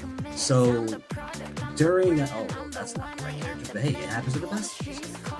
But Trizzy and Nathan, I think that's a good experience for Nathan right there. Nathan definitely plays some of the strongest players in our scene right now as is, but going up against Trizzy is always another beast. Trizzy is someone who's gone through it. Man came off of Yoshimitsu to play Armor King. He is more than ready to deal with anything that's coming his way. Like, he is the actual troll. He's the actual troll, which makes it a lot more difficult going up against him with it. Never know what he could do with Armor King. He just saw a bunch of chain throws, and that's always a good thing to use, right? Chain throws in this game mean a lot. They're significant. Absolutely. Other than that, I believe. Oh yeah, go ahead. I think we're going to be doing a switch their next game. Yeah, we will be switching out soon. I actually have to step away, have other obligations, sadly. But I am 100% enjoying this event, and I'm more than. I guess I'm just overjoyed. I can't find the right words. You know, you ever had that feeling? It's just like, oh man, I'm here, having a good time. Can't find the right words. So now I'm just finding it out. But I'm having a good time at the end of the day, chat. Having a good time. Yeah, it's lovely to be on the mic with you. I will be staying on for just a little bit, but big round of applause for Kula being here, supporting PRIDEfgc, representing the scene in more ways than one. You will be missed here on the mic and as part of the show here for PRIDEfgc. Of course, man. And look, I'll be back next year, and it will be just as fun. Hopefully, you guys enjoyed me and the vibes, because I'm always trying to make sure things are positive, even when it feels like there's not much happening, right? I always want people to have a nice time. This game is tough, man. Fighting games in general are tough, and what can I say? People go through a lot. However, you're here with us, having a wonderful time, and that being said, we're going to get this King Surbot Smoking Hot Barbecue set going on, and after that, we will be locked into our top 8. Or actually, this is our top 8, right? Yeah, this is one of the top 8 matches we got going on. Yes, sir. We're moving on into the top 8. Be on for a little bit still. I think I'll be joined by... I think it's DJ. Yeah. Yeah. Sorry, bro. Shout outs to Production Stars and of course by Piplup. You have seen them before over on the Breakout realm of Tekken 8. Of course, they also run 2XO. We are slowly getting other games as well. I know Marvel Tokon is on the way. I have to find the way to say it. And then Avatar, which, by the way, that game looks kind of nice. I'm not gonna front. The Avatar game is made by people that love two things. They love Avatar and they love fighting games. And you know what? That type of like passion and pride is not only a signifier of the FGC, it should be a signifier of game design. Yes. That's what I want more and more fighting games and more games in general to start to like exemplify. It's those type of moments. What makes your game special? What makes you special? What makes your projects special? Like that's the type of stuff that is so important and so amazing to uplift. It's why every facet and every identity of Pride Month is so celebrated. It's why every facet and every identity of indie games are so celebrated. And it's why every facet and every game of multiple fighting games are so special, because we get to see everyone's flavor of character and character style. Most importantly being these two stepping up to the plate right now, King Surbot and Smoking Hot Barbecue. And right off the bat, we got a heat engage. Starting to challenge, though, here with Smoking Hot Barbecue. That's the important part of playing Steve. You need to stay active. Those big buttons for Panda will do a pretty good job of shutting things out. Poking down with the Sonic Fang, and instantly with the 5 Fox Fury. Heat Smash on point. Or walking back. You know what? The biggest thing about Surbot, I always get so frustrated with Surbot and other really good bear players as he closes it down with the jabs, is the way that bear players stick around in hunting bear stance and represent that as a threat. No, didn't commit to the duck. Tried too early to the punish. You can punish that though, no charge. Huge damage even further on the spring kick, getting blown up. Trying to end things with the jab, the wall rising 2-1, getting blocked. Another simple jab, another simple 2 jab. Gonna close down the round. Again, you just get to see Serve on point when it comes to these mental stack and mental frames. He understands when to press and when to back off, even if not every one of his reads is working out. The sidewalk being clutch there for Smoking Hot Barbecue, but he's not able to get any sort of combos. By Fox Fury into Heat Smash, into the attempted Lionheart launch. Not gonna find it. Instead, decides to take on.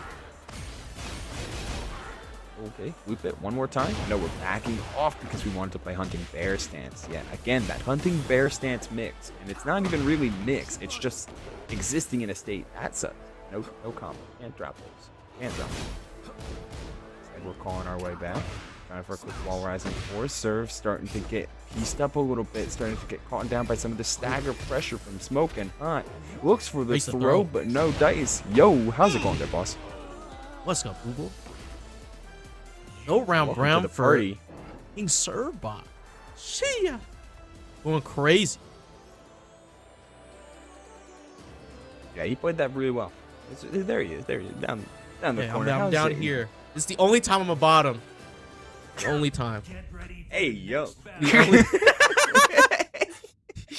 Hey, yo. Welcome. Happy to be here. Pride FGC. We're in Tekken 8 top 8. King Serbot versus Smoking Hot Barbecue. Smoking Hot Barbecue from the Arizona scene. Shout out DGen Gaming as well. Degenerate Gaming. You know, Smoking Hot Barbecue has played serving in the past. Has disrupted Serve's 38 win streak in ranked one night.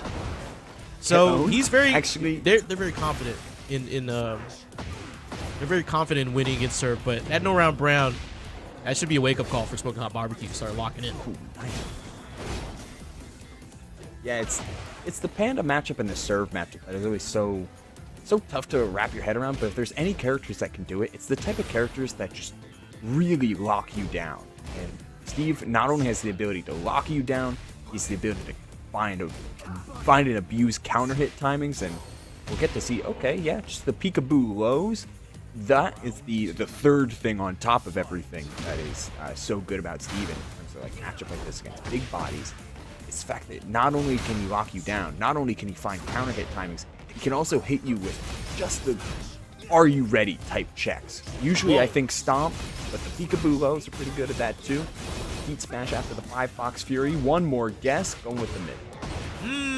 Nice little weave into the mid wall splat here. Gatling punches, secures the Oki. Oh, didn't respect the get up. Pushing the initiative with the Hunting Bear. Oh, bullseye! Back one! Oh, not the launch, and the launch from the special get up. No shot, dog. Shooting star. One more time. Oh no, you're dead. This is done. You're done. Oh, booty. Oh, alive. Didn't Wake up kick. Oh my, wow stand 2? Wow stand 2? You know, if it Sonic was phase. normal wake up kick and not toe kick. Oh, back one. I like that Uppercuts. routing a lot, though. The early tornado to ensure you get the Gatling gun and hold on to heat while you're at it. Get another chance at the 5 Fox Fury, holding steady, just with some weaves. Yeah, you know, with Barbecue being from the Arizona scene and also spent a year and a half in New Orleans, is where I know him from, in the Louisiana scene.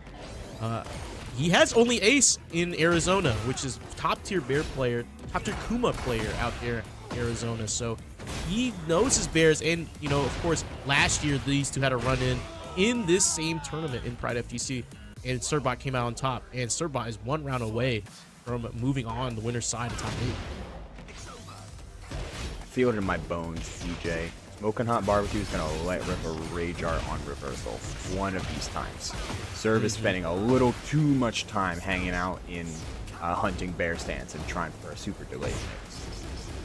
Yeah, I'm liking Barbecue playing with a little bit more confidence now, even with their back against the wall. But, whoa, no! Not like this! HBS 1+2 gets the wall splat, rolling up. Punish, nice, gets the wall splat, Smoking Hot Barbecue. Slow roasting this panda meat. Letting him rip the wall splat, letting him hit the shove. Connect on some of these. Okay. Boom, bullseye. Man, we got the Albatross 2 and then bullseye. No more playing around. Gatling punches. 83. Secure some Oki at the wall. Oh, don't even get up. Oh, he could have won a wall splat right there. Nice. Good reaction on the punish. Good block. And good. You gotta Oh, launch the hell that. sweep into the weave. Didn't need it. He didn't even need it. They didn't could've need it. launched Come on, it. Ubo. Oh, they didn't need it. Oh, They didn't we need see it. at the My top fault, of the my screen, man. fault. Yeah, I gotta look. I gotta look better. They didn't need it. They Steve didn't. can. Steve can. They didn't need it. Steve can he- launch that. Steve, with he the- didn't need it. That Steve didn't need it. Yeah. But They Smoke didn't Hopper, need it, they and didn't. Steve didn't need it. Yeah, exactly. They're But- together. They're a team. They're together. They've become as one. You know. I'm very But- sorry, by the way. No. Smoking Hot Barbecue doesn't mind. I know them personally. Cheers. I've called them many names. I've called them many names. You know, piece of shit, asshole, a lot of things I'm playing against their Steve. They but- definitely played with a little bit more attitude in that game. There was a whole Absolutely. lot more just like, no, I'm not gonna let you do this to me. I'm Oh. not gonna let you beat me like this. So much though that we're pivoting to the other bear. We're pivoting to the Kuma. The Coomer in the Aurora Fit Pride colors coming out. Flashy and flamboyant. Yeah, just Gotta rep it. literally just came from the parade. Looks like it. Oh my gosh, bad one. Smoking Hot Barbecue. And you know, we haven't seen a Lionheart mix once at all. Like, this is just pure neutral, pure just strings, you know, and Steve Yeah. stands pressure. Yeah, they're not enforcing it. They're really just letting Lionheart speak for itself, like utilizing it for plus frames, and that's kind of it. No guard breaks, no nothing. I appreciate it. Yeah, you know, honest Steve gameplay, good. Break on the 1+2 would have been death if not broken. Oh, lows, the weave, the shoulder, duck the throw. Tried for the shove, but ain't gonna find it. Looked to punish the hunting bear, but an early hit. Playing quicker that time is served. Not gonna let Smoking Hot Barbecue get all of their mix off. Oh, back forward 2. Gets the counter hit yet again. It looks like, you know, deja vu from last round. Getting Barbecue to the wall. Not finishing the ender. Wanted to stay for Oki. Hell sweep. The new, good the new duck. bear hell sweep. Yo, we committed to that duck. They Oh! held steady. There's that guard break. It was the counter hit launch at that, thanks to breaking through the power crush. And oh man, the value on that launch was insane. With both the health. No, but Serve messed it up. It's spaghetti all over the place. caught. Back forward 2. Caught with that big bear swipe, and suddenly what was looking so good for Smoking Hot Barbecue, and now they are on survival point. Caught again. This hunting bear stance needs to find a reversal, needs to find a way out. The weave not gonna do it because Serve's already out of there. Oh, the man. counter hit Oh, trade, and man. it launches. Oh gosh. Trade confirmed into Twin Pistons. God damn. dog. Good, That my easy. goodness. It's that niche knowledge, you know, when you're playing Tekken, and it's just these small interactions that could make or break the game for you. And in that case, you know, having the frames off the counter hit trade to get the wall splat and the game, incredible work from King Servbot. Panda and by extension Kuma are characters that hyper reward like that niche knowledge and those niche little like either game states or interactions or character model changes, hurtbox shifts, etc., etc., etc. Because the reward they get off of bamboozling you even once is 2/3 of your health. And it's Yeah. done so well by Serve because they back it up with solid ducks, understanding of mental, good range, and good range play at that. We saw the back forward twos, just how good they are, forcing Smoking Hot to either back off or duck. Smoking Hot wants to play super active, they want to play super like in your face and confident, but what Kuma does best is make sure that you always have a little bit of extra hesitation.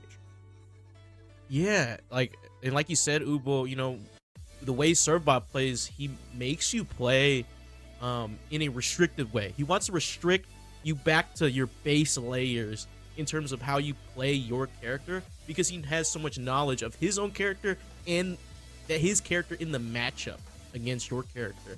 In terms of, you know, Barbecue, for a long time, I've watched Barbecue play a long time. You know, they used to love just going through the same flow chart. They mixed it up a little bit there, but Serve made them play back into the layer 1 with those small pokes, with those counter hits at range, the keep out moves. So in that instance, when Barbecue even wanted to, on a different timing, try to approach, Surfbot was already aware and already using a move that could keep Barbecue out and put the match in their favor. So yeah, there's so much mental layer going on. As speaking of mental layer, we got Trizzy the Rapper versus Base Lord Doll. These are two characters that really play on that extra like defensive layer, or representing the defensive layer between parries and evasive options from Armor King. You always gotta respect that. The powerful reversal that can come in, especially with counter hit throws and tracking throws being just as prominent as they ever will be in a game like this. Oh, At least now, oh, the Sabaki, as we speak. And you know, with Armor King getting some slight nerfs, especially, you know, no more heat regen off throws, and of course he no longer really sticks to you because of his heat.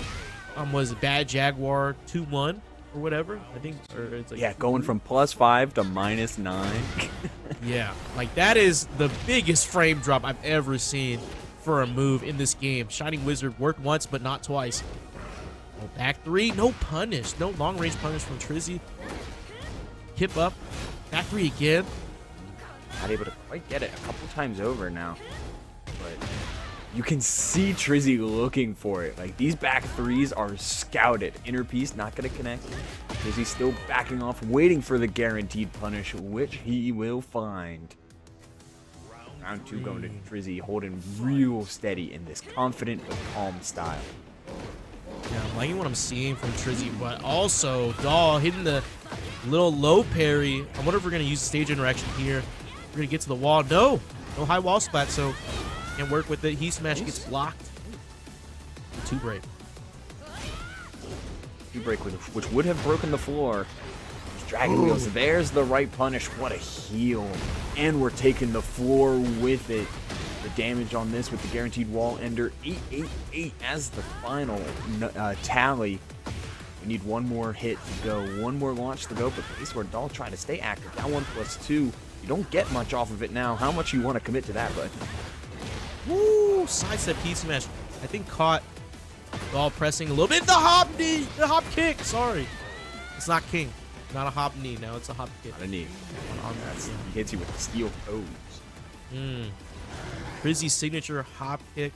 He plays every character he picks up, he plays it in the exact same way. Whether it's Yoshimitsu, whether it's Armor King, whether it's Jin Kazama. He's so ready and willing to just pick and probe at you with some of these pokes and just play solid neutral until you decide, until he gets a beat on your timing, and then it's hop kick city. Yeah, he just needs one other extra thing to threaten you with each character. With Jun, it's the damage. With Armor King, it's the grabs, and then with Yoshi, it's the flash. All of these establish a layer 1, and then he's layer 2, starts the poke, and he unveils layer 3, which is the launch. 3-step plan that gets you rewards. Absolutely reaping all the rewards. 4 rounds straight for Trizzy the Rapper, making it look easy as we get to the second part of the Phoenix Gate already. Floor is lava. Doll trying to find an opening, but Trizzy not giving anything. Just backdashing, sidestepping, maybe throwing a jab here or there. And the hop kick comes out. Surprise jump scare hop kick. How many Grab ways can you get a launch like that? There's a million of them. In this case, Trizzy on this wider stage, very comfortable to backdash, very comfortable to wait for his turn, but Base Lord Doll on these low parries. The timing, once Trizzy start attacking, Base Lord has a good beat on. It's finding and trying to get Trizzy to start attacking. Oh, wake up 3-2. Gets it. And Oh, do we get breaks here? We don't. Oh, we do. the last moment, the and tickets! the sweep! Just go into Rage Art. Just go into Rage Art. Just go into Rage Art. Okay? Don't charge it. And Oh, it okay. lands. I was about, And it lands. there was a And it lands. chance. There was a chance that they could have accidentally charged it. and I think I would have screamed. Oh, Okay, I was actually had more time than I was giving on. Definitely, did the right combo. Finishing with the rage art, full combo, had the extension, and got the round. Gonna end the round win streak, but gonna take a lot in base Lord Doll to get them to beat Trizzy's game win streak. This one, 91 damage off the jump, 100 plus, thanks to the throw. Get that wall splat because of the awkward kick. Yo. my goodness. I didn't think, even with the front wall spot, I thought that shoulder wouldn't hit, but it does. Getting that extra damage in, a little bit unscaled. Strings coming through. Oh, but baited with the hop kick. It's just, it's like he's setting a trap for you. Just walk in and get hop kicked. He lets base Lord Doll get active, and they want to get active, especially at the health deficit they were at. They want to start pressing it forward. But they need to keep safe. They cannot risk a block punish. Have to play controlled. Have to play cancel the stance. Play controlled. Just like that, Trizzy finds the gaps, finds the moments to whiff punish, and that wall ender yet again explosive. Heat smash not going to connect. A nice check from base Lord Doll, but those dragon wheel kicks are not your friend. Trizzy has those solved. Yo. Oh, just standing in their face. Trizzy, you menace. And the craziest thing is, oh, full cross down 4-3 works right there too. Must have caught the sidestep. Trizzy's gonna roll around. Don't play with your food. No, break on giant swing. It hits the wall, insult to injury. Trizzy moves on to the winner side top 8 action. Doll still has a chance to make it through losers, but man.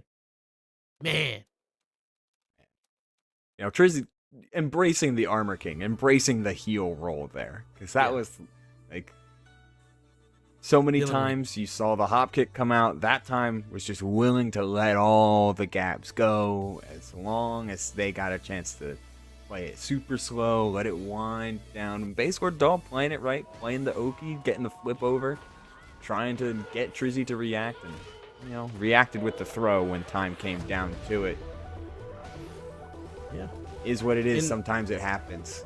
It'd be like that. And Ubo, and in that match, the Trizzy's game plan, in the backdashing and then just waiting to get opportunity to hop kick, it just covers so many options because, Daw was playing pretty limited in terms of, like if Daw went for a low, the hop kick would crush that. If they went for a grab, hop kick would crush that. So they had to keep doing these mid strings that are just safe, but they don't do any chip damage.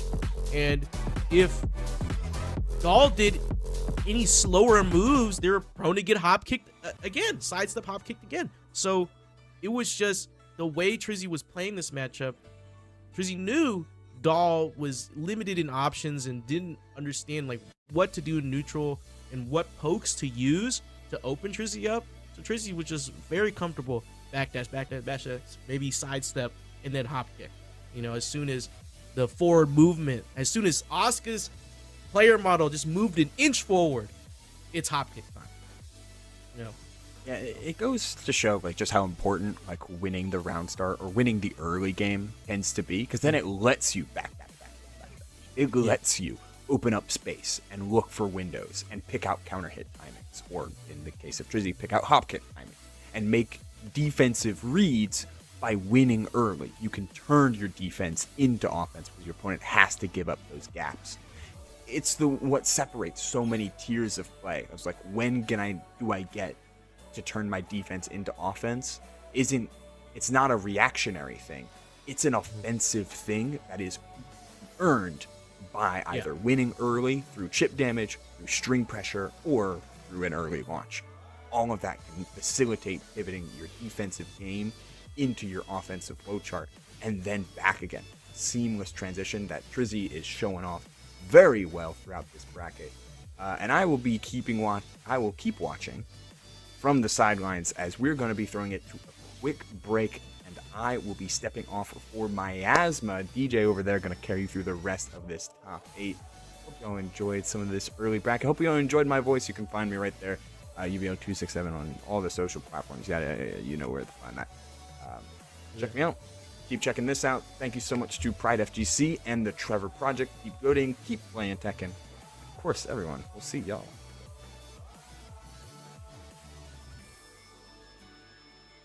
I give it all that I got will never stop. I give it all, straight to the top, will never stop. I give it all that I have, I let it be, 'cause nobody's better than me. What do you see? Give it all. Yeah, all that I got, I give it everything.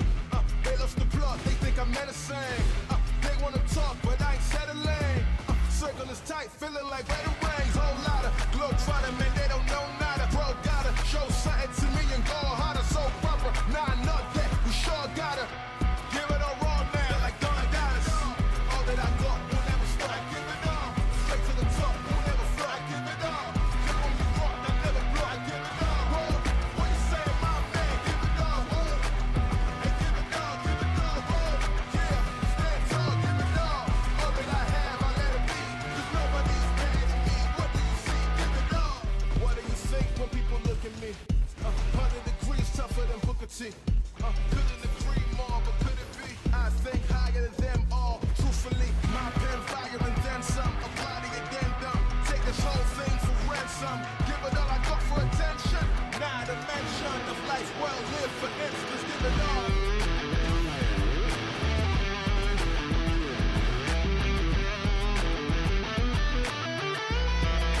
I give it all.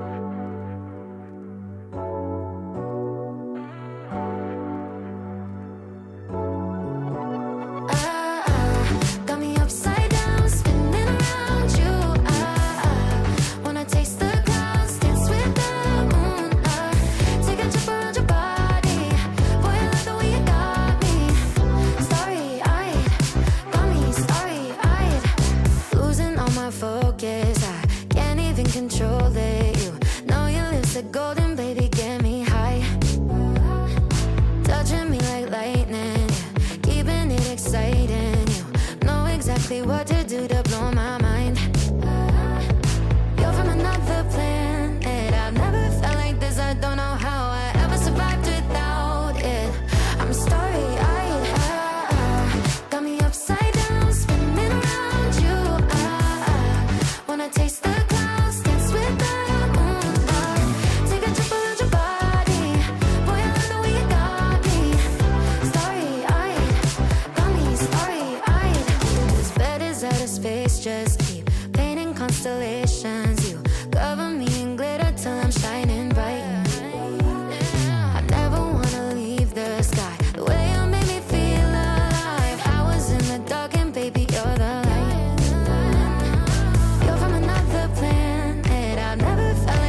Here I am.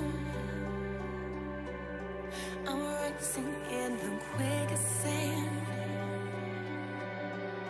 Life in motion. Rebuild what's broken. I don't wanna stay, but I could not be kept away. Enjoy these moments like you own them. Time froze when I met you. Skies turned crystal. Knew we were meant to look what we've been through. I'll stand up and fight beside you. I found what was missing. Found something different, more than a friendship. You'll never say less. Eyes light up when I think of you.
Here I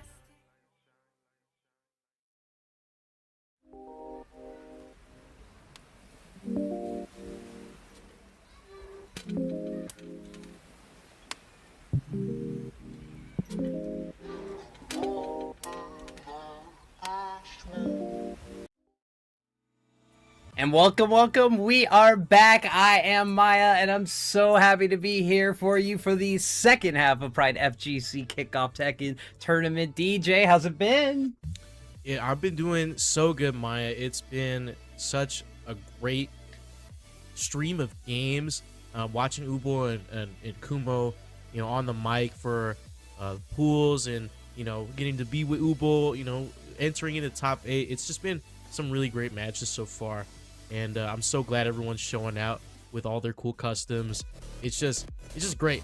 Look at the top 8 bracket right now. Oh my god, I'm so happy. I mean, this is a celebration of my Tekken community, my past and my loving communities, and my local scene. We got Baselord Doll making it through the Oscar, still putting in work. Trizzy, of course, longtime legend. Of course, we know Breakout's own King Servbot and Smoking Hot Barbecue, but so happy to see Rhode Island and Mass represented well. Craig Hull, Mad Dog from the Fraud Crew, of course, forwarded. Vitas, also Lily Action represented, and Breakout's own Nathan 1-2 Punch. I'm happy. We're all here. We're supporting a great cause, the Trevor Project, and all my fellow gays. I know I just can't stop ranting, DJ, but we're here for a great cause, and I just can't shut up.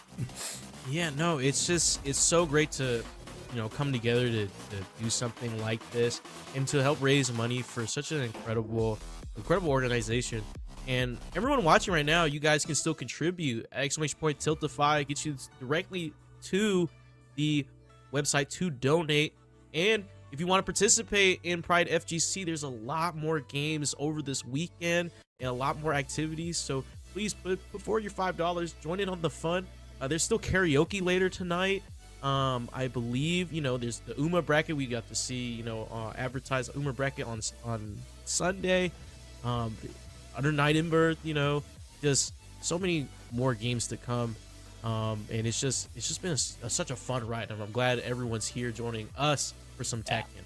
I great. agree, because, it's not just a normal tournament we're showing off in the sense of, just working through your standard games. Like, we have also so many weird games, so many good workshops, panels, discussions about it. Yeah, there's an UMA bracket. I'm in there. Got my first 2 UGs, but we are sitting right here with some GODs. We are going to get in your loser's side. We got Craig Hool, Mad Dog going against Forwarded. And, ooh. Nice. Mad Dog got to see them play a little bit against Doll earlier on in the stream, and they were ripping acid storms and getting some really nice conversions and getting those throws with the whilst M1 from Forwarded. He didn't even need it. He just knew it was gonna hit. He was putting it right through. We got it. We still need carry full screen. Brian, you're a monster. Ooh, I like the 1+2 throw. Oh, and nice little down 4. The best down 4 in the game, I might say. Better than Falcon Rom. That's why Falcon Rom's bottom tier. Yeah, you. Oh my God! Don't give me that when I got the Ring 2 trauma of combo breaker. But I mean, I'm excited because this whole weekend, it's not only just showing up for a single game. I'm gonna be here for a few panels. I mean, there's an Urgies tournament. Who blesses the ring more than that? Okay.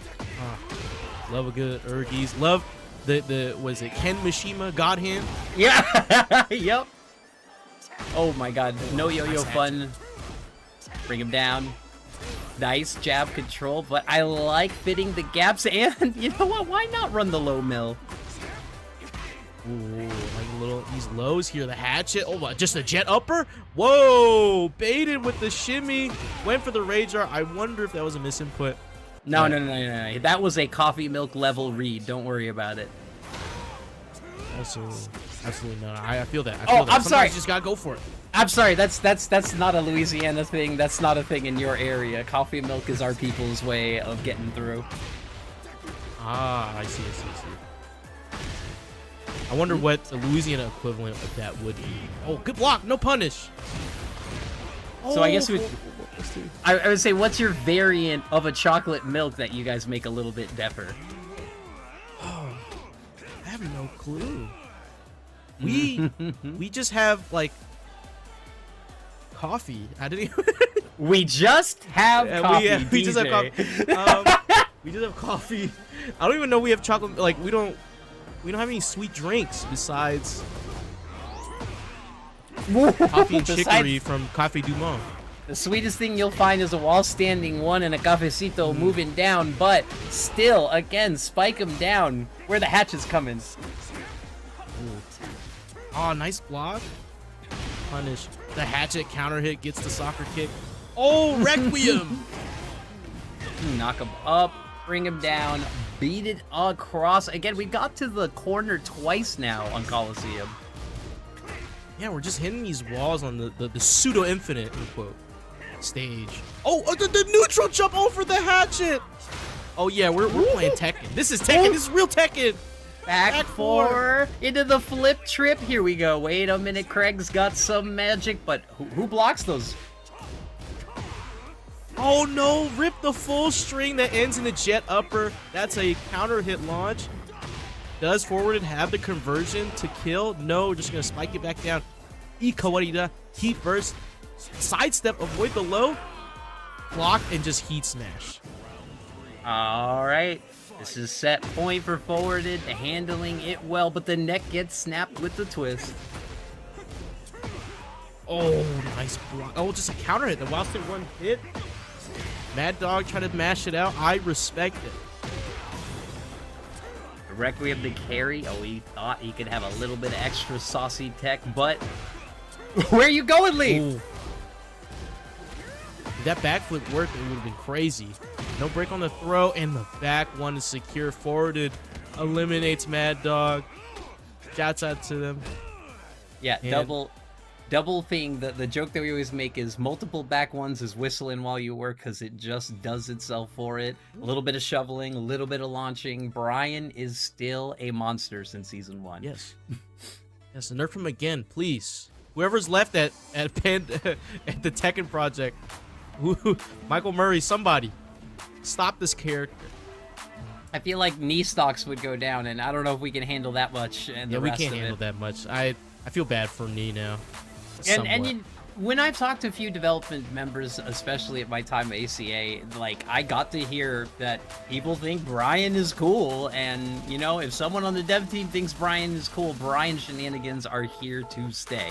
But, I mean, pretty much Feng was only held up by Harada in the top team, so we'll see how things change as we have new direction, new changes, but hopefully the basics will be backed as forwards himself farther into the bracket.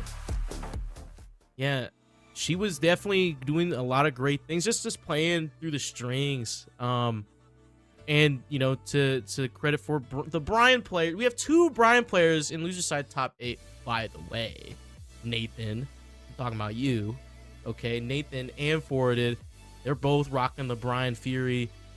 Nathan holding his own against Trees the Rapper earlier, you know, towards beginnings of right before top 8.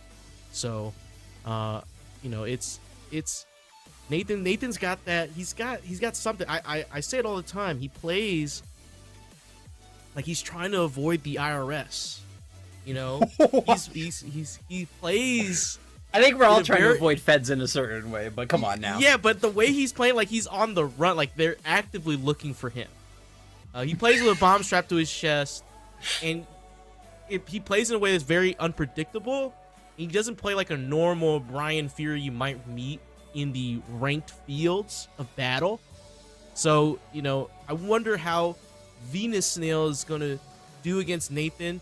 I actually got to watch an off-stream match. One of my other buddies, Kenny V, was playing Venus Snail. Venus Snail was rocking the Lily. So, I don't know if that's, you know, I don't know if we've changed that. I don't know if they're rocking the Lee or not, you know. We don't know, but they'll. Last time I played, also was a Lily player. From the things I've heard, especially in the Upstate Discord, you know, just like getting back into the swing of things. But we'll see as we get in on it. Sorry, Venus Sail. If anything's together, I put it all together. That's why we're sometimes Miasma, sometimes Mayasama, sometimes Maya Who's That Girl. But we love Craig Hull. Okay, I'm just going to say it. We love you. I haven't seen you in a while. Original TGA FGC roots. We love you. But we're here. We're happy. We're going to get to see Breakout's own going against somebody local. So we're going to get a little bit of this action close to the same rank. Not that rank is a definitive match, but, you know, we're in the same ballpark. And Brian versus Lily is a very interesting matchup.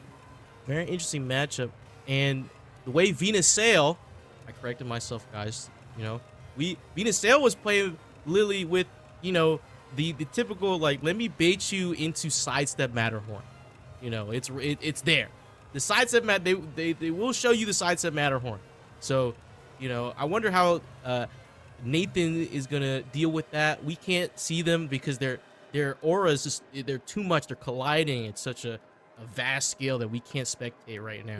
That's my headcanon. You know, we can't tap in right now. That they don't want us to see this. Bandai Namco does not want us to see this match unfold because it's just so much aura, so much intensity. This is the perfect time to let folks know that this is something we ask for every tournament. I'm sure you heard it already today, but you gotta hit up the Matcherino while we get this set up.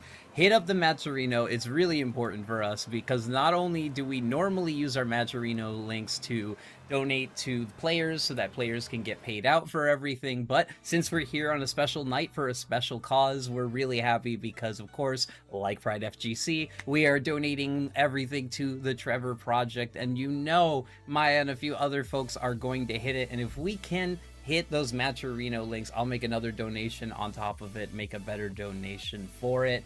Again, if you're not used to fighting game tournaments or you haven't heard of it before, Matcherino is just a simple promotion platform that allows you to click the link right there in the chat, hit the claim code button. You can log in with all of those logins, and each login you can click a claim code for each one, and it donates directly to the pot and the cause. So while you're waiting for us to set up the match, I mean, I know you love my pretty face, I know you love Biwa Hayahide, but I have to ask you to hit up that Matcherino while we do. Absolutely. Claim those codes for free. Adds 25 cents to the overall prize pool, and of course contributes to the Trevor Project as well. You know, just, you know, if you can't donate, this is something you can do for free. Helps everyone out here, helps the players, helps us, helps keep PRIDEfgc everything running. It's a great time. I'm glad everyone's here for the ride. You know, all you beautiful faces out there, I'm talking to you. Thank you. We love you. Now, I have to ask, the big thing that you were saying was, how do you think Fakaram shakes out nowadays? Now that he's gotten that resurgence about 6 months ago, kind of shocked everyone once the pro players started using him, but now that the meta's more settled and Season 3 is more stable, never fully stable though, what do you think of his placement? I think everyone's tier list of him, he's put around the middle of the pack. I think his ease of accessibility has led people to believe that he's just kind of an average character amongst the roster. But I think you got to treat him like a character that you have to specialize in, like a Xiao Yu or a Bear. I think knowing how to use his strings and you know, that Jimmy J Tran tweet, the Abare and like mashing, you really got to know when to do that on Fakaram. And I think he's so good when you're not playing first to 2. When you're playing first to 3 and onward, I think the mental stack becomes too much with all of his options. But we're going to go into this match. I don't even know what the score is right now. But Venus Sale, Nathan 1-2 punch. I almost said 12 punch to make him mad. But All right, 82 punch, you know. Yeah. Venus sailing the 91 sails. Is this a Barbie fit? I think it is. It has to be, or something, or maybe just be a glammed up fit. All right, I don't know what Nathan's got going on. I don't know if that's good drip. I don't know if that's good swag. That is definitely good guy Nate. Okay. Yeah. I like it. I like it. Nice thing on the ground here. Cannonball straight down 2-3. Not connecting off the delay.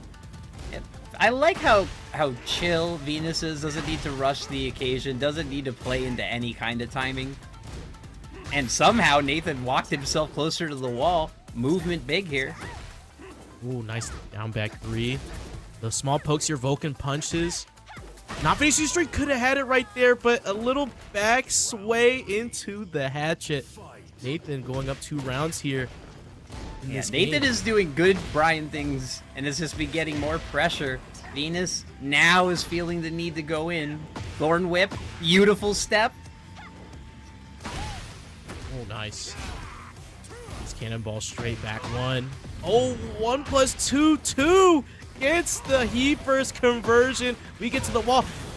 Requiem. Ha ha. Oh, my goodness. Heat burst. Oh, we're extending this. Oh, little cross up. We're playing 2D. He's warming up. Venus looking good. Pressing more. Making the adaptation. Oh, wow. Back 1. Yeah, just back 1. We were just talking about that move earlier. Heat burst at the wall. Oh, no ender. Just saving up for a little bit of Oki. Yeah, but definitely changed the pace around entirely. Has Nathan sitting back more. And as I say that, I am absolutely blowing it. Oh! Bomb strapped to his chest, man. He's just ripping strings down. Finding the confidence. Nathan 1-2 punch. Okay, we need to talk about that fit. I just saw that face paint. Yeah, there's face paint. It's there. It's there. He just got it done at one of the booths. You know what I'm saying? You know, for like a few dollars. You know, shout out to Nathan. Your cousin just say, "Hey, we're doing face paint booths. Fine, paint me up." Yeah, like good. I'll do it. I'll be the first one. You know, it's a like Pride fit. The first time I went to Pride, right? I'm like, man, what am I gonna do? Oh, I gotta do henna. I gotta do all these things. I have friends who'd never been to Pride before, and they're like, the first thing they had to do was get their eyes treated. And I'm like, I didn't even know you knew on that game. Like, we were on that. Yeah, you know, like good, I didn't know good that was animates. a strat. Yeah, like we're going straight there. Like that's the game plan. You know. Like, I mean, I love going to Pride and catching all the smoke, the eye smoke. Absolutely. Man, it's just great. It's just great. You know, it's summer. School's out for almost everyone. Almost. Sorry if you're still taking classes. If you are in June suffering, I feel for you. Thank God. You know, but like down here, like everything ends at like May. but we start the school year in like August. It's the worst. Especially the South. What are you trying to do? Yeah, Put like those it's kids in the hot, tin it's can? humid. Ah, man, the kids can't handle that. I couldn't handle it. We're going to the Sanctum. 812 punch. I love that Lily Twitter icon. That was season 2 fan art contest. Love Magi. I love this fit. It's nice. Jury on an off day? I like it. Oh, try the little hop kick, block that hatchet. Adding some pressure, cannonball straight though. Oh, see? He's playing like a bomb strap through his chest. He threw out orbital for no reason. Oh my goodness. That flip has the biggest tracking I've ever seen in my life. It made me feel so bad I had to go activate Windows. Oh. Activate Windows, stars, bro. Like, you had like few days to do this. Got our production. Just upgraded his PC. Bro, just get a key off the freaking gray key. Like, go to G2A. Get a key. You stole the words out of my mouth. Listen, No. This is you just Pride. gotta go to the Russian website, like freewindowskey.com.ru. My people get a are key for, strong, like, 12 bucks. resourceful DIY key generators. Okay. Yeah, exactly. I went to a Russian key generator website and I got it. I got it. Actually, someone, like, non-ironically in 2025 made a whole album of, like, key gen songs that you always hear blasting at 200 decibels. Heck yeah. Heck yeah. Oh, the pressure. See, Pressure. I hate that sequence because I'm always mashing and I always get hit by that.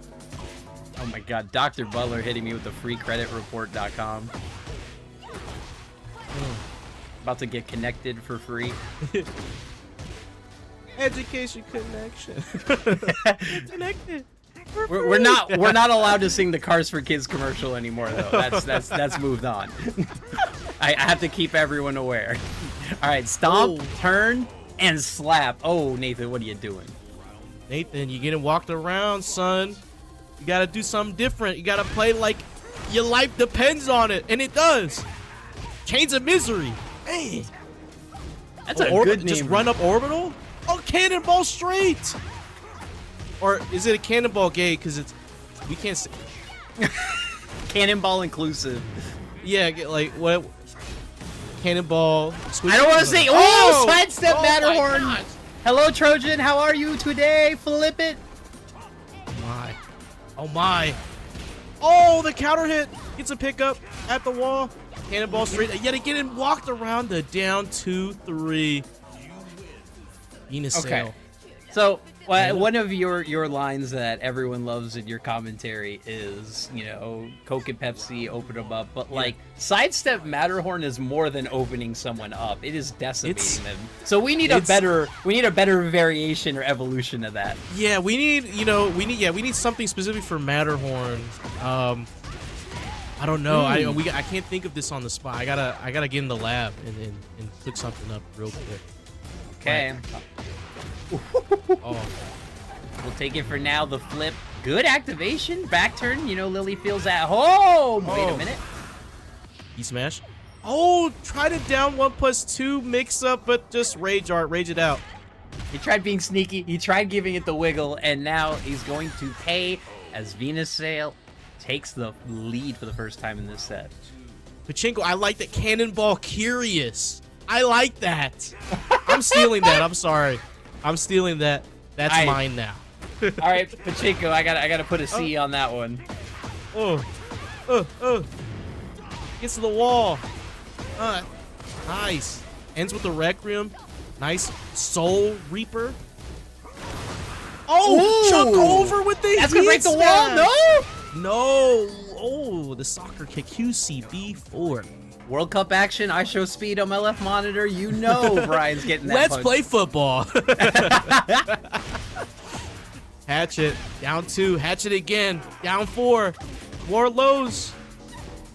Okay. We're playing with it. Oh, we walked the homing move? Excuse me? Micro Down ducks. 1+2? When your KBD actually does what a KBD used to. Oh, that's launch and a half, buddy. Oh Ow. my gosh. QCB one at the wall. Curiosity Insanity. killed the Lily. Oh, this is survival point for Venusdale. Nathan, 1 round away from moving on. Sidestep Matterhorn. What's the Matterhorn? Pop Oh rocks my and soda. gosh. I don't know. Something crackly. Something breaking. Something showing a fracture. Right now, the step is working magic. Oh, it's Coke and Mentos. It's just erupting. That's what it is. That's what it is. It's the kind of fizz you're not happy to see at the end of your night. Hey, Here we go. absolutely. Final round. Downstairs in the sanctum. Cannonball Curious. No scoop. No scoops, but we get a conversion. Oh my goodness, rising 3. We're just bipping so hard right now. And ugh. Oh, it's spaghetti all over the floor. I can't believe it. Cannonball straight hits again. Caught off the movement. 444. Heat smash connects. This man One is interaction. fisting his way. Snake He Edge? wants to go further. Snake Edge is coming. No I way. can feel it. That's a madman. Oh! Don't ever step when that move is on the screen. Do not backdash. Do not pass go. And do not break these chains as Nathan 1-2 Unyo moves on top 8. Woo, the chains of misery find another victim. Venusdale, shout out to you. But Nathan 1-2 punch is gonna have to move on. Thank you so much for giving us some great games, some great Lily action. But man, Nathan avoids the IRS yet again. Tax day is not coming. Yeah, game 1 just felt like feeling it out, kind of just letting them press those buttons, and then as soon as round 3 happened, it was Lily offense. In game 2, the stepping, huge, the Matterhorn, even bigger, but what happened in game 3? It is just absolute control of the space. You know, understanding a different timing to hit Venusdale, using the cannonball straights, using these moves just to hit, and making sure getting that extra dash in. You know, Nathan delaying a little bit just so he can catch Venus on a movement or on a timing. It just worked out for Nathan every time. Every time. The bit needs to stop. The bit never stops, Nathan. Okay? The bits, You the owe blocks. so much in back taxes, man. Yeah, I mean, like, that was me in season 2. Listen, I may have not had crimes before, but I had to atone for the crimes of season 2, Anna. So I had to understand that those were gonna still come out even to this day. But I mean, that's what's the problem. When you're that good, you are him. So everyone wants to beat him, hate him, fight him. You know, you're just going through it. Yeah, absolutely. Speaking of crimes, we got how many people? 90 people in here, and we still got 34 codes left to claim in the Matcherino. Let me help you guys out. !Matcherino in the Twitch chat. Click on that link. Sign in whatever sign in you got. Discord, Twitter, Twitch, Line. I don't know. Super Mega. I don't know. Anything. Claim a code for free. Adds 25 cents to the prize pool and contributes to our donation to the Trevor Project as well. So, you know, help us, help you, help us. You know what I'm saying? So, go do that for us, and I'll love you forever. You know, all kisses and hugs and everything. We always, 2 things that I'll tell you that I always say on the Breakout broadcast, which is, number 1, if you're interested in that game or it's your game that you're looking at the Matcherino, I always say hit that code because the TO, the organizer, and your players are going to see your name there, so it's great to get your name known and just get some more notoriety in the scene. And I'll tell you, collusion be damned. If a TO is like, man, I don't know if this person should be 5th seed or 10th seed, well, damn, I remember their name because I see them every week at the tournament. I don't even care what place they get. I'm going to seed them higher because they're showing up and they're helping out, you know? If you help run your bracket, good things will happen. And if you donate to your Matcherino, you're supporting the Trevor Project, you're supporting my queer ass, and you are, of course, giving love to these players and our production for putting on a great show. But I mean, this is a weekend of celebration, so make sure that you don't just show up for the Breakout tournament, even if you're a fine folks that we see every Wednesday night or any other night that Breakout runs our tournaments. We want to see you at our panels and workshops throughout the entire weekend. It's more than just tournaments. It's a vibe. It's a community. Absolutely. Join all of us joining the festivities. It's just gonna be a fun time. And if you're at home, just celebrate however you can celebrate. It's our month, and it's just you gotta live life. You gotta live it up. You gotta live it up. Speaking of, I need to go to Pride in my city soon. I need to check when I can go. They got me working tomorrow, man. I can't be doing this. I mean, it's funny. I always somehow miss my local Pride, the Boston Pride, but then I end up like going to some other one, or like it always happens. I go to two Prides. I go to one that was like, visiting a friend or an area, I'm going to that, or then I show up at a location during Pride month and don't realize it's Pride. Like when I showed up to Amherst Pride, that was funny. Hell yeah. Yeah, I just you just sometimes when you're just outside, you just stumble upon like in world events. And it just happens, and you're just there, and you're like, oh wow, we're here. We're here. Now, and I'm also really excited because tomorrow is going to be hell on earth. But as soon as I find parking, it won't be hell on earth anymore, because I'm going to be in New York City during the NBA Finals, during DIY, during a Taylor Swift concert, during every single thing that could possibly be going on within 5 blocks of each other in New York City. So it's going to be crazy. Yeah, man, I can't even imagine how New York is going to function, especially if they win tomorrow. If they win tomorrow, it's gonna be almost like hell on earth. It's gonna be like it's crazy how insane like everyone over there is tapped in, from all walks of life. Just like, we want the Knicks to win. This is the best thing to happen in New York ever. Yeah. And I mean, I'm also that person that's kind of a loser too, because I'm gonna be like at the tournament with my phone watching F1 as well, because I'm a little nerd. Heck yeah. So everyone's like, "You watching the game?" I'm like, "Yeah, I'm watching the race." Yeah, I'm watching the race. Heck yeah. Shout out F1. I need to tap in. I need to watch more races. I need to watch more F1. Oh, I don't want to call it a ball, but you're a quali knower. Maybe a little bit.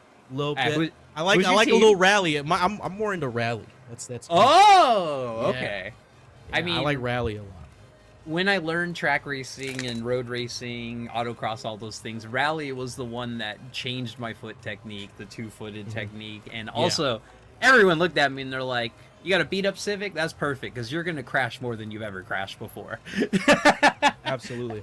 And I'm like, trust Absolutely. me, I've crushed on the track. They're like, no. Like, think about driving on dirt roads. Everything's gonna break, even if you do And you're things going right. you're going full out. You're going yeah. full out. And then you got to brake and hit a hairpin, and your car is going off. It's just a little bit of understeer, and it's just you're out there. Yeah, other games are shouting out this weekend because they're just like, I love the representation. Like our community, we don't just pick the standards, we pick whatever we want. Pokemon Showdown, Lazarus Central Fiction, which again, pulling great numbers for Evo after looking at the final results that we had here. Even Tekken, I mean, everything went down for a few reasons. Wink, wink. But one of the bigger reasons one of the bigger trends that we see now is that for percentage losses, Tekken still looks great, and a lot of our smaller games look good. The only game that had a severe downturn was City of Wolves, which went down 70%. That was the only thing that was like, I felt like the game community changed, because myself and Majin Obama will be the first people to tell you, don't look at Evo numbers, don't look at CEO numbers. That don't tell you the state of a game. That tells you the state of people who are traveling. And that is, of course, dictated by the hellscape we're living in. Absolutely. Yeah. And you just gotta go out and play. You don't need to worry about numbers. We'll let the other esports and all these other competitive games, we'll let them worry about numbers. Okay? As long as we got enough people to run a lobby, the game is still alive. Your game is still alive, Yeah, 100%. Absolutely. Man, it's gonna be fun this whole weekend. Oh, is the Uma Musume? It is tomorrow. It said it was Sunday. It's tomorrow. Oh, well. Right? Good Tomorrow at correction. 4. I thought it said Sunday. It says Saturday on the Start GG, but it said Sunday on the advert that we have.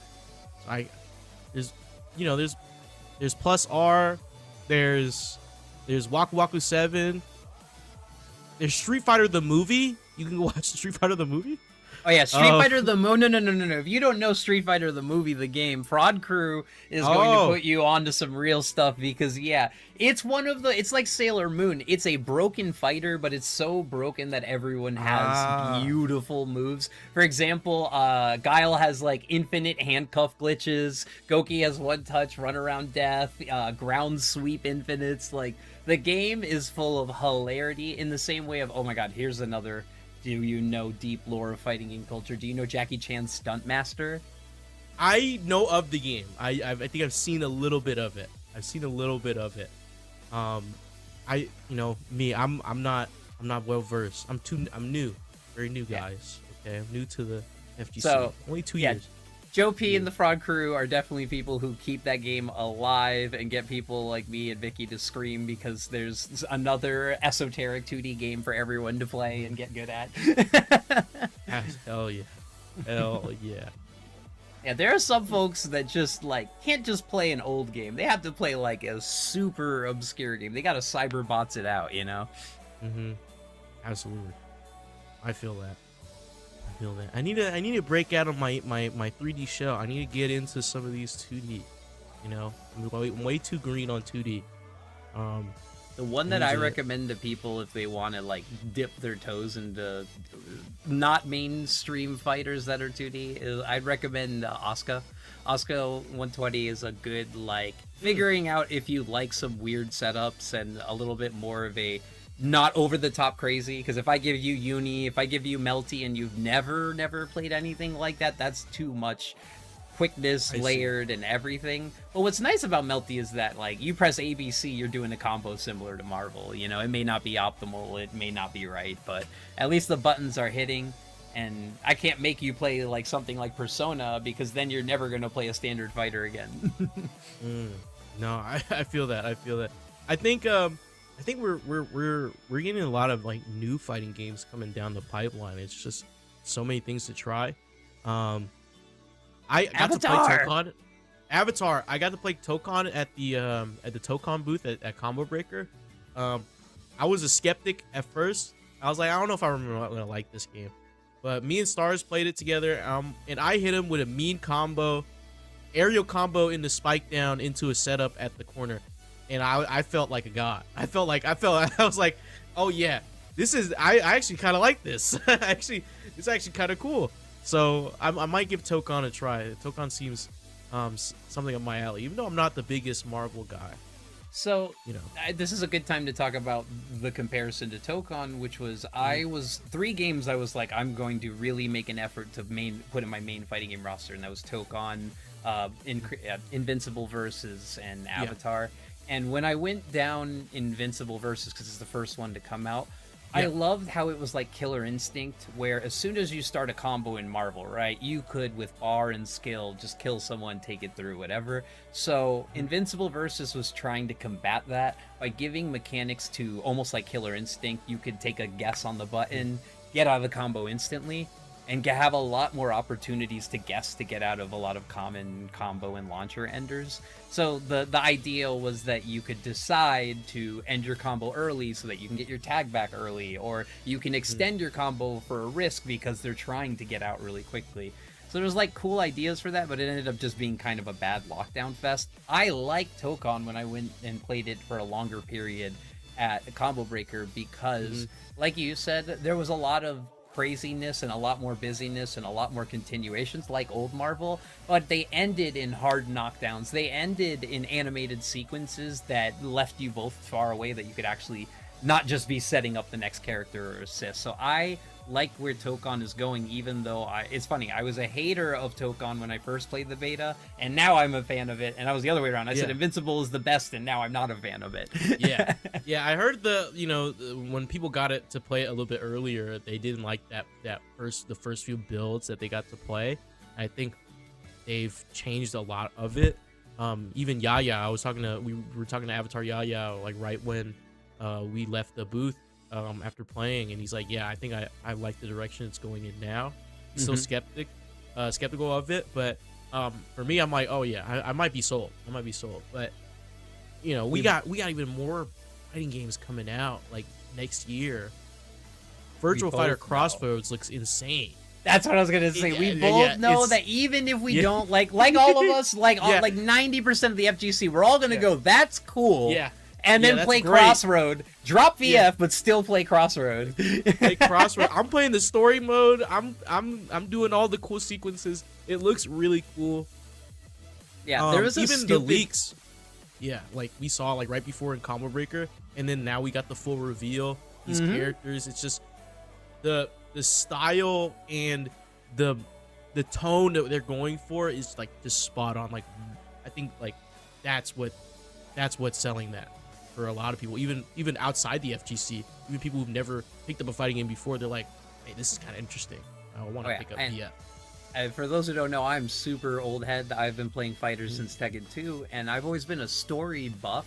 And that was what kept me away from VF when I was younger, because Virtua Fighter never, until like 3 into 4 Evo, started the Jackie Sarah thing of the mind control, whatever Dead or Alive copied story. But like, they really, there was no story on anyone other than, and like, you could see it in their interactions, like, you're going to lose, fool! Like, such, like, the most milquetoast voice acting. And now to see stories, progression, aging of their characters, I think one of the best things Tekken did by accident was move the plotline forward 17 years. That was so beautiful and necessary. You kept most to all the cast, and it progressed it, you know? Even though we're now already at Tekken 8, where it feels like we're almost due for another time skip, you know? Jin can't be 19 forever. Yeah, he can't be brooding and all this stuff forever. We need Tekken 9. We need to see old Jin. Where's old Jin at? Okay, old Jin. Then we can pull out the Devil Reina. We don't need that in Tekken 8 at all. Then we can Tekken 9 is when we pull out Devil Reina and all that stuff. But I wonder, you know. Crossroads having you run through a story, having you run through someone who has to make hard decisions and actually decided what happened to Sarah, what happened to Pai, what happened to Shundi. That's like really interesting to me, and that's what's actually got me there. And like, even though I made the mistake, I will admit it, I looked really foolish jumping onto Tricky's stream and being like, you know, they also made Yakuza, and they looked at me like I'm the biggest idiot. Like, we know the studio. But yeah, it's the best team, and they specifically came out and said, this is not like Yakuza-like, this is not, you know, Yakuza engine with a little bit of VF, this is completely separate, and it's exactly how they're modeling stuff to move in the future with the fighting game engine first. So again, like, VF Crossroads was a beautiful delight, but the one that me and my gays are ready for is Avatar. Because I need me some Zula, I need me some Korra, I need me some Zuko, I need me my big green evil killer, I need every character. I'm interested in how they feel and play, because all of them are cool, because I love Avatar the series, but like, I don't know who's gonna actually feel good to press buttons with. So it's hard. It's hard for me to say that our Avatar is not going to be a banger, because I'm going to be happy on a personal level to finally fight with these characters. Yeah, I want to see like how, because like, you know, they showed off CeeLo in this and I forgot her name already. Sarah clone. Stella? Yes. And it looked like you can like choose between them. Maybe it's a different story if you pick one or the other, or maybe like they go through the same arc.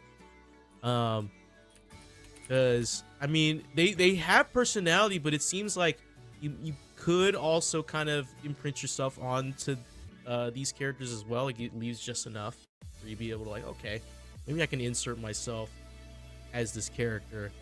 And in all the material, like their walkthroughs of like you know, the deeper dives into this game, they're beating the crap out of this character. They're beating the crap out of CeeLo. Like, in, you know, Wolf is going crazy with these throws.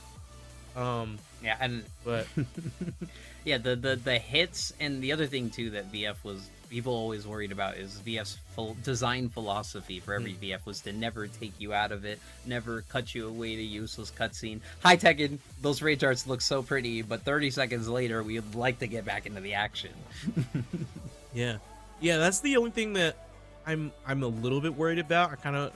Which is kind of akin to what we saw when like right before Tekken 8 released. It was all these flashy like cutscenes and like these zoom ins, which people still criticize a little bit now.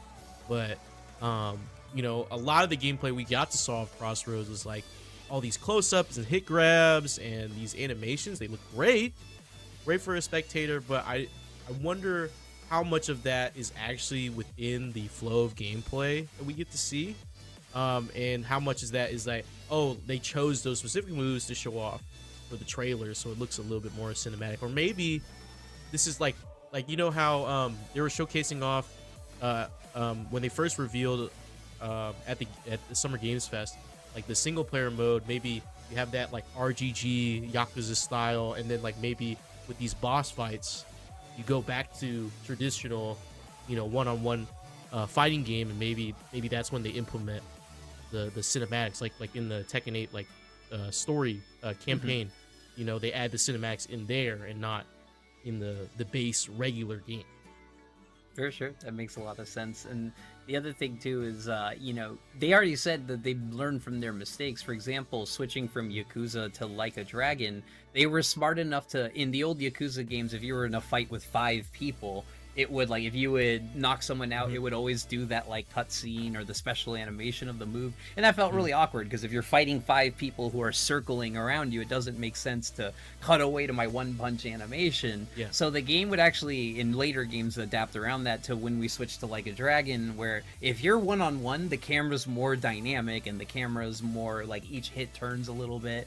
But if you're, like, as soon as you have 2 people, it gives you a wide view, and as soon as you have 4 or 5 people, it pans out. Like, that is smart working that I think would work really well with Crossroads, because then you get back to that one-on-one and it feels more like VF, and you're getting bars and you know, high in the fight and everything. So I don't know, this is looking fun.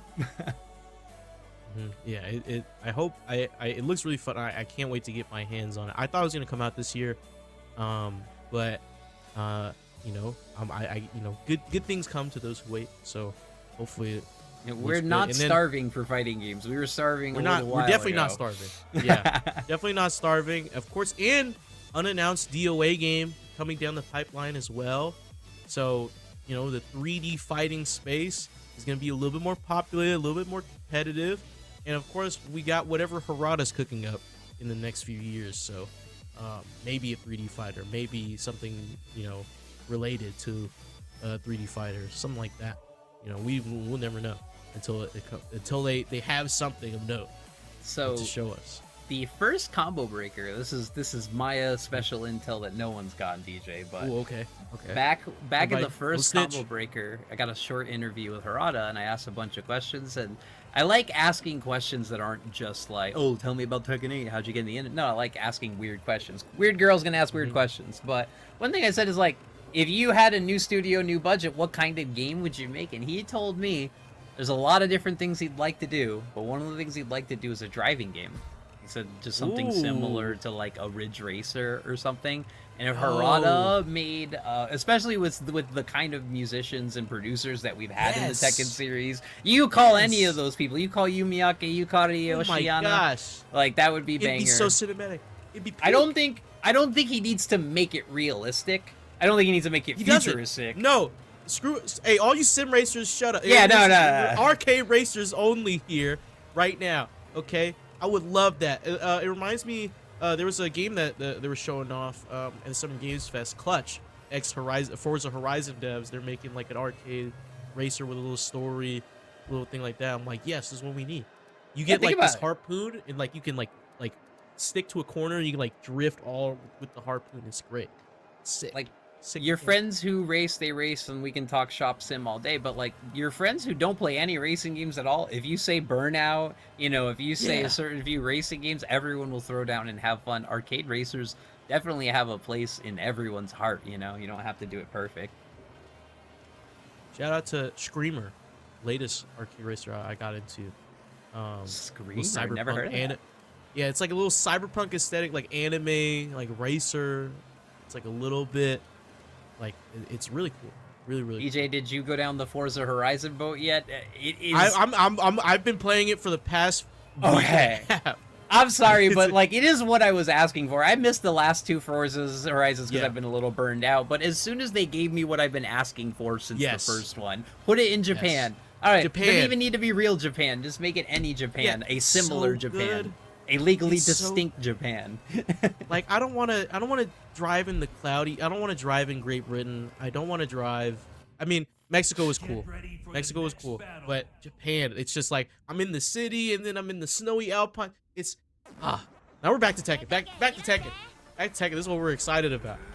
All right. Yeah, Nathan 1-2 punch and Speaking of a race, it is one. Never mind. We couldn't even start out the gate running. It's lights out and away we go to the wall. Never mind. +6.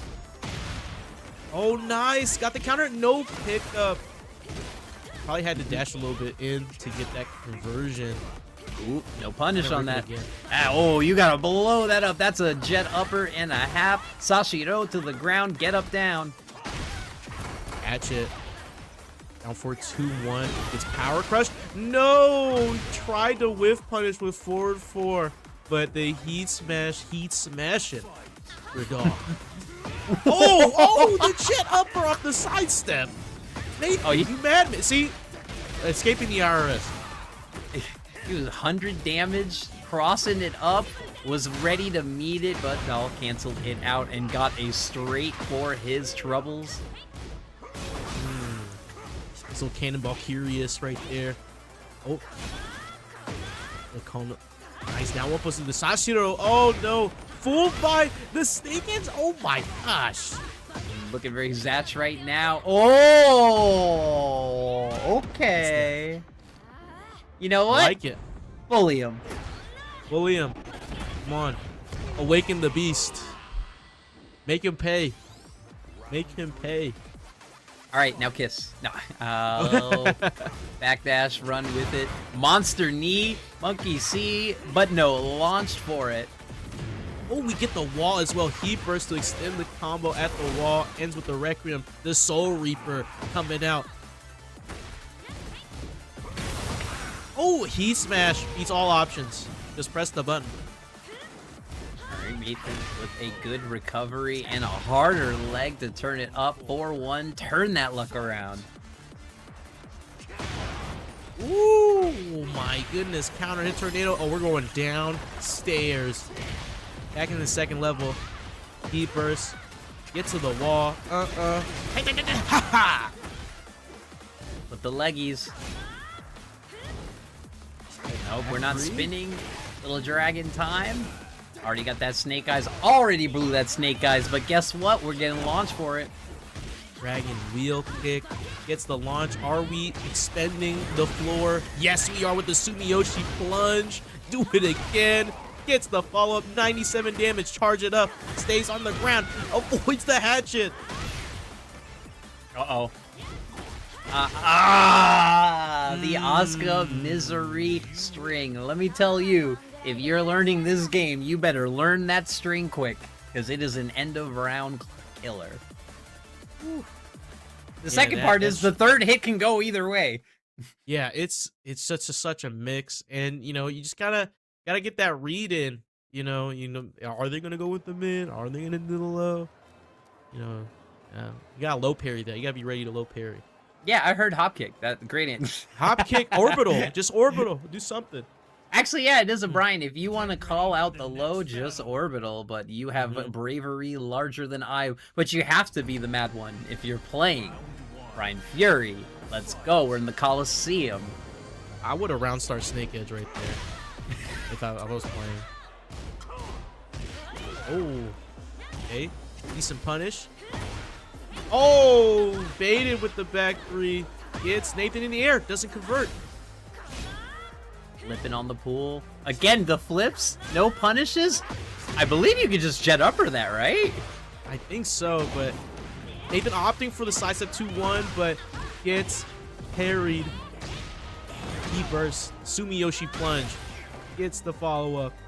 Brian fans in the chat, tell me what's his range punish. Well, that's a good one right there. Range 0, punch to the face. I think his range with punish has to be 4-4. 2. Okay, 3+4 reaches far, but we're good. Throwing the elbow, mashing the string. There's that doom string again to end the round.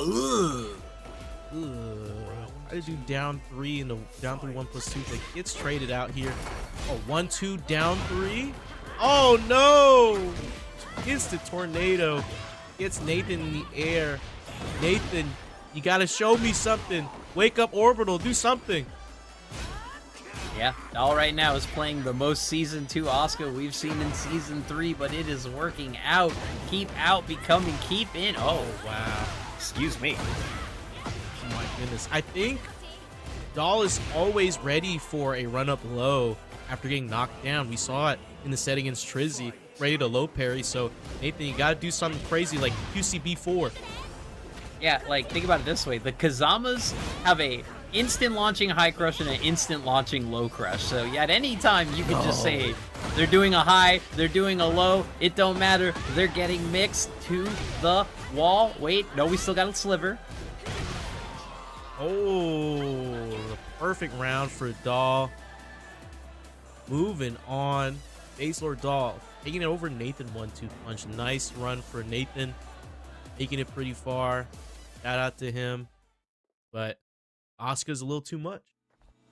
A little too much, just a little too much. And, you know, with how she was in Season 2, she was all out offense. Now with Season 3 toned down, it's a balance, but that original layer of Asuka is always there for a legacy player like Doll. A back 3, if you're pressing too many buttons, guess what? You're in the air. And once a Asuka player figures out you don't know how to punish that, oh boy, take a look at the replay.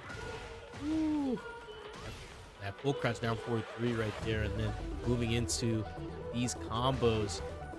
I mean, Nathan found a lot of opportunities to get things going. It's just the follow-ups. I think a little bit too predictable on, you know, some of the Oki setups and moving in, and Doll just going in for these low parries that, you know, kind of ruined Nate's momentum.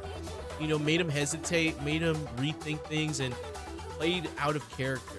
And that led to Doll being able to just, you know, walk in, hit the counter hit launchers, make Nathan pay for just even stepping the wrong way.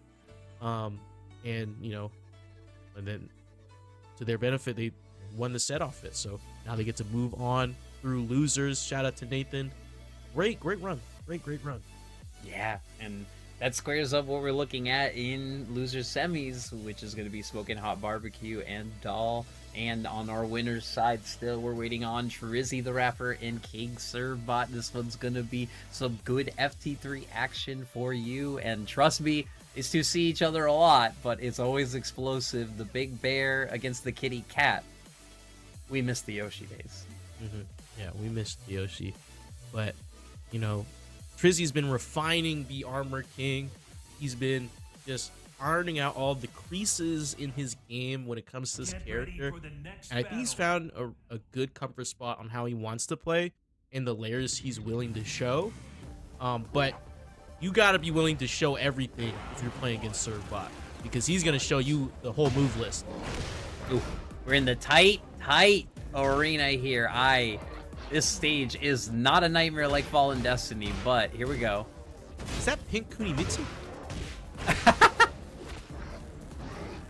Rip it. He's got the kunai and everything. Oh no.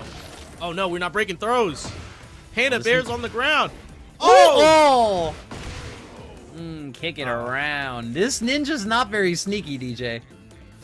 Not very sneaky at all. Could have teleported away. But, you know, maybe the ninjutsu's not there. I mean, Kuma does have a lot of flips. I just don't know if they can do it that quick. Not that quick. Oh, up 3! The honey pot. The Trizzy special brought back onto Trizzy. Good setup star. Him ducking on the stars, so now he will sleep tonight. Oh, wow. Oh, back forward 2. Caught the counter hit. We're getting to the corner, putting Trizzy in timeout. Booty. Cash the check. Bounce those bills on it. Heat activation, get me off. Jab back into the corner, show him the claws. Grab the wall, gas pedal. Do it again. Oh my goodness. I don't know. That felt like a moment where maybe Servo was gonna do the double grab special. Don't play with your food. Good win. Staying solid. Saw the low coming. Low parry. Full charge the Salmon Hunter. Oh, but no break on Giant Swing. Doesn't hit the wall though. Oh, Shiny Wizard hits the wall. No conversion. It's a weird angle. Ooh! Air Trizzy to duck and then went for the high untechable throw and now the wall. Oh no. Pop the heat. Ender. Oh, nice get up kick. Heat smash plus frames. Just backing up. Alley kick. Went for twin pistons. Serve bot. Thought he had a read. I mean, Trizzy stuffing it. I love it. He waited on the craziest timing wait and said, listen, you or me are dying on this next hit. And it's like, you know what? Might as well go for gold. Ducks and hop kicks. What an option. Gets the wall. Oh, no. Doesn't explode the wall with that. Just uses an ender. Oh, wait. Heat smash. Oh, the poison breath. Ah, the stomping, let him down, turn it around. Trizzy brought it back and won 3 rounds straight to do it up. Trizzy. You know, it looked like Serve's game for the first few rounds, and then Trizzy just found the gap. You know, just took him just a little bit of time to find the adjustment. And, you know, again, peeling back the layer.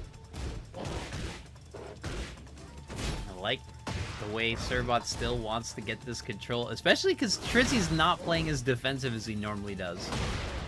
He's playing a little bit more aggressive. Maybe because, you know, these two fight a couple of times before, and maybe he has something, you know, with Armor King. Maybe he's got to be a little bit more aggressive against Bears in this matchup. Good break on the 1+2. Could have been deadly. Oh, try to hit the launch button on him. Spun it around, didn't care. Oh, G-Clef disrespected the frames right back. Wait a minute. Servbot special, just G-Clef out of nowhere. Shooting star clips Trizzy. Oh, wow! Canceled into the... What? He canceled into the waiting moon grab just to hop over? Okay. We're going through some tech. We're going through some tech against Trizzy. The hop back fadeaway Trizzy is making stuff up. No button mix up. Good punish. Oh, don't get up. HBS 1+2. Armor. The power crush gets the wall splat. Slap that. Oh. And went for the launch. Small punish. Heat smash. To the mid. Like, why is he +6 after a beach ball? When does a beach ball ever lock me down? I don't know. Help! Maybe, you know, that beach ball could be made of like something crazy. You know, Kuma's fish is like a drone. But we don't know. That's true. Good knee things. No button.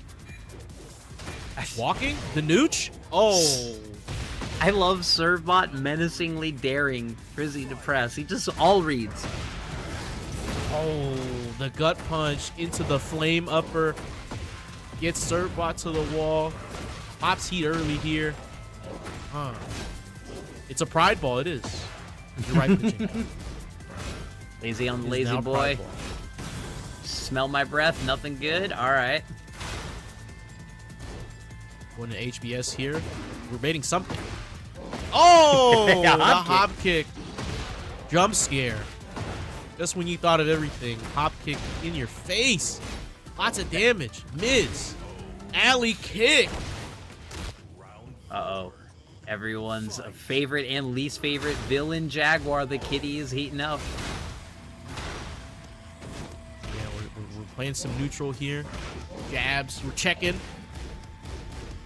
This is real neutral. This is real. It's how animals fight in the wild. With a rear naked choke slam into a donkey punch? Oh. This is what we evolved from. Oh, nice. Good punish. But Trizzy dictating the pace. Oh, we get heat engager. Oh, no! Wow! The rollback caught him! Trizzy not willing to stand still. He's not going to take that disrespect. He's going to go up 2-0 in winners finals here. He's the first to 3. That's the 5. So, you know, Serb being down 0-2. We've seen him make the comeback before, but he's sticking to the Panda. We saw him switch earlier against Smoking Hot Barbecue, switching to the Kuma. But he's Panda all the way here. I mean, King Serba went up 2-0 on this stage, just needed to close it out against Trizzy. Now he's playing a lot more control, playing a lot tighter. He's going into that string and you know, choosing to go into HBS sometimes, and you know, seeing what Trizzy responds to. Nice punish there with the HBS charge. Going in, shooting star, guard break at the wall. Gets some extra damage. Optimizing this combo. Booty. Ooh, the side slap, the migraine attack. Where you at? Oh, ate the hop kick. Okay, we're playing at a different timing here. We're peeling back some more layers. So do we break these grabs, though? No. Stomp on these heels. Get up there, please. Oh, he tried to up 3. Gets stuffed. 4-4 neutral 2. Oof. Famous swipe doing work. Jab checking. Oh, heat burst from Trizzy. Down back 4. Connects. Oh, just the table flip. No punish. Down back 4 again. The rabbit bear is coming in. He needs it. Oh. No. Oh. The counter hit. Gets the wall and the ender. Trizzy the rapper. Nice conversion. I had dreams once. They're all crushed by one man. One cat. It figures I'd One always have Jaguar in armor. Wait. Oh, heat smash. Just press the button. A risk you need to take. Running rapid still. Ooh, Bear X, keep not him yet. down. Oh, dark upper. The Jaguar electric. Oh, Oh my goodness. he just punched that panda in the booty and said, "Get up!" Final round for Trizzy. Oh my goodness. 4-4-2 counter hit. Gets Serbbot to the wall. He burst. Getting some extra damage here. 4-4 neutral 2 in the bad Jaguar yet again. 4-4 neutral 2 in the heat smash. That's gonna put Servbot on life support. The hop kick shut down and the gut busted. We move from bad dragons to bad Jaguar as Trizzy punches through to grand finals, and only people here at Pride will get the reference.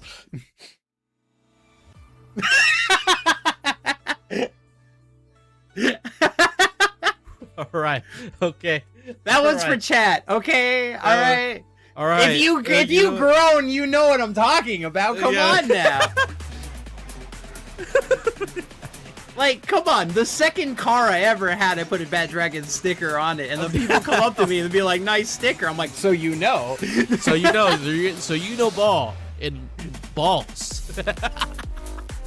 Yeah, speaking of Tiltify, don't forget to check it out. And of course, this is the perfect time to say one last time, we had a great rush. We're down to our last 20 Matcherino codes. Please, all 80 of you out there, if you are watching this tournament, all we need is 20 more people to hit that claim code button, and we will fully donate to the pot. And Maya, I will match it. I will match that whole pot right now to the Trevor Fund. Go ahead and hit claim codes right now. Call me on my bluff. Do it. Do it. Claim those codes. I will do the same. I just got paid today. I'm going to do the same. I will match it as well. Wow, you're hitting the payday donates. Wow, you're a real one. Yeah. Yeah. You know. Yeah, and people Get try paid and tell you all the bi-weekly. time. Yeah, I can't donate. I can't support my hostel. I can't support my locals. No. Put down or shut up. When I was making minimum wage, when I was making Starbucks wage, and when I was making no wage, we can do a little bit to help the causes that matter the most, because as all of us traumatized folks will say, someone's got it worse. We got to do our best to make it a little better. Do it, just do our best to make it a little bit better. Absolutely. And, claim that Matcherino code, add up to it.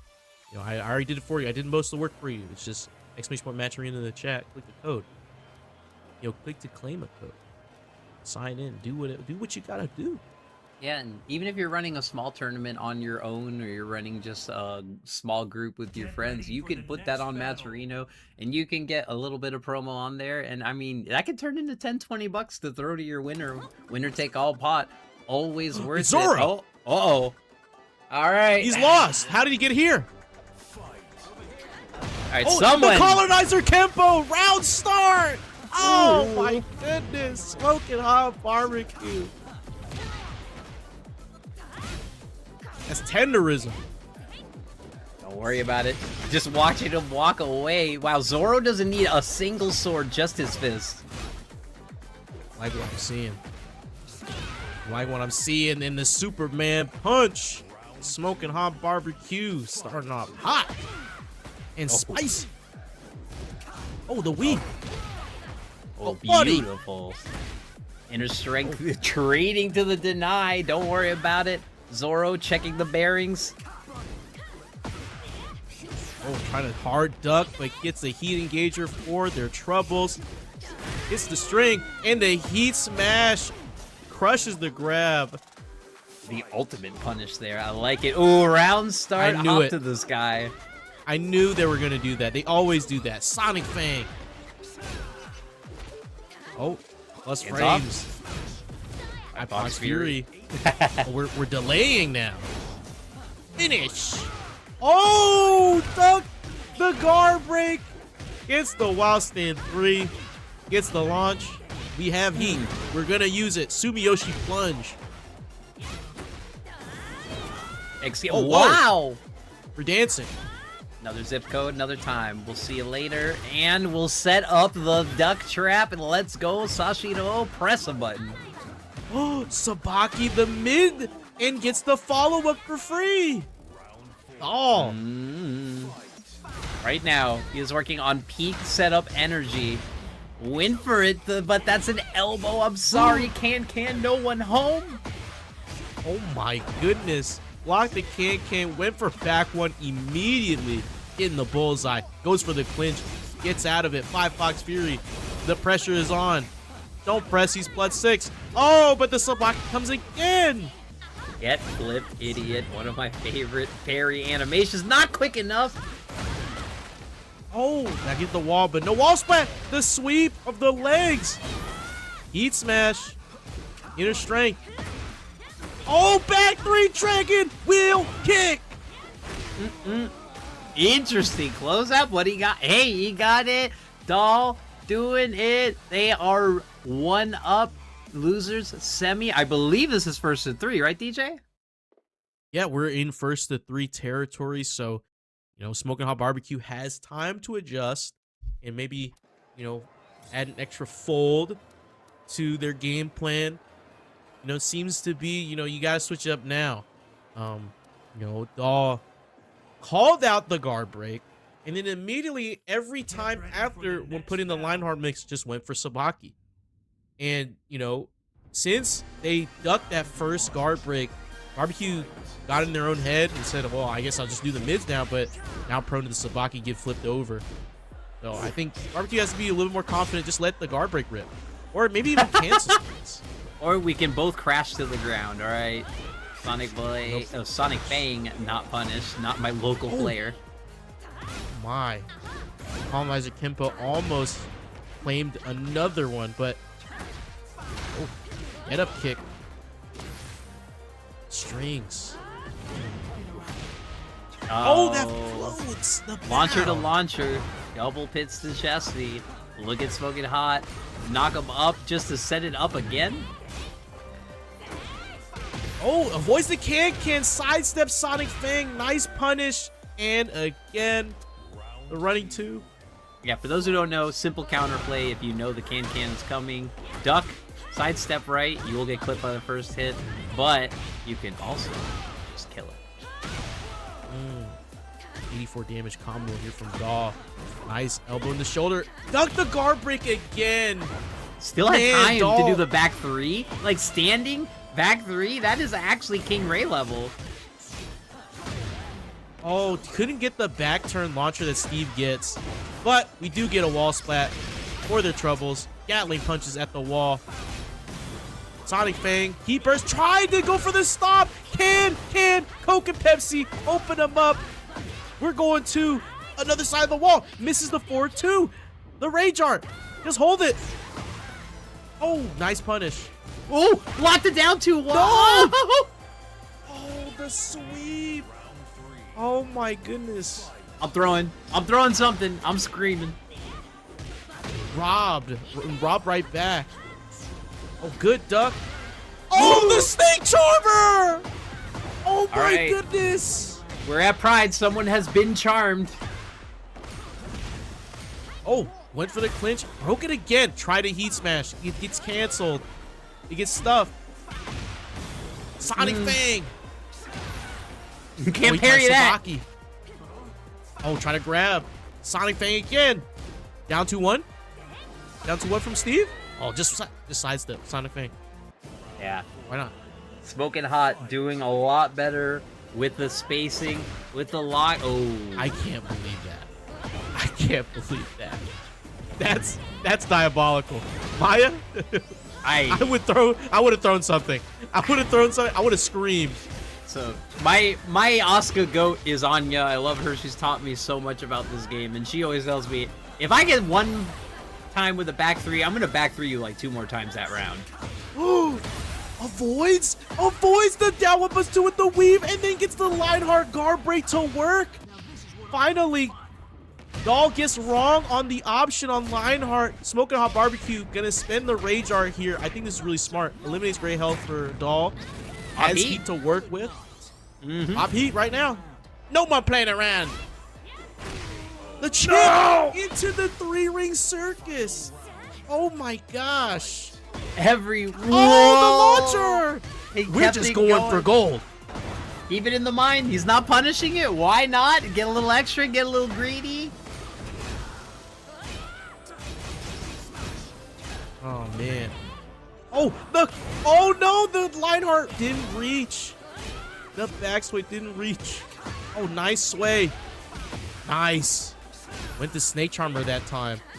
But just back 3. Why not? Why not?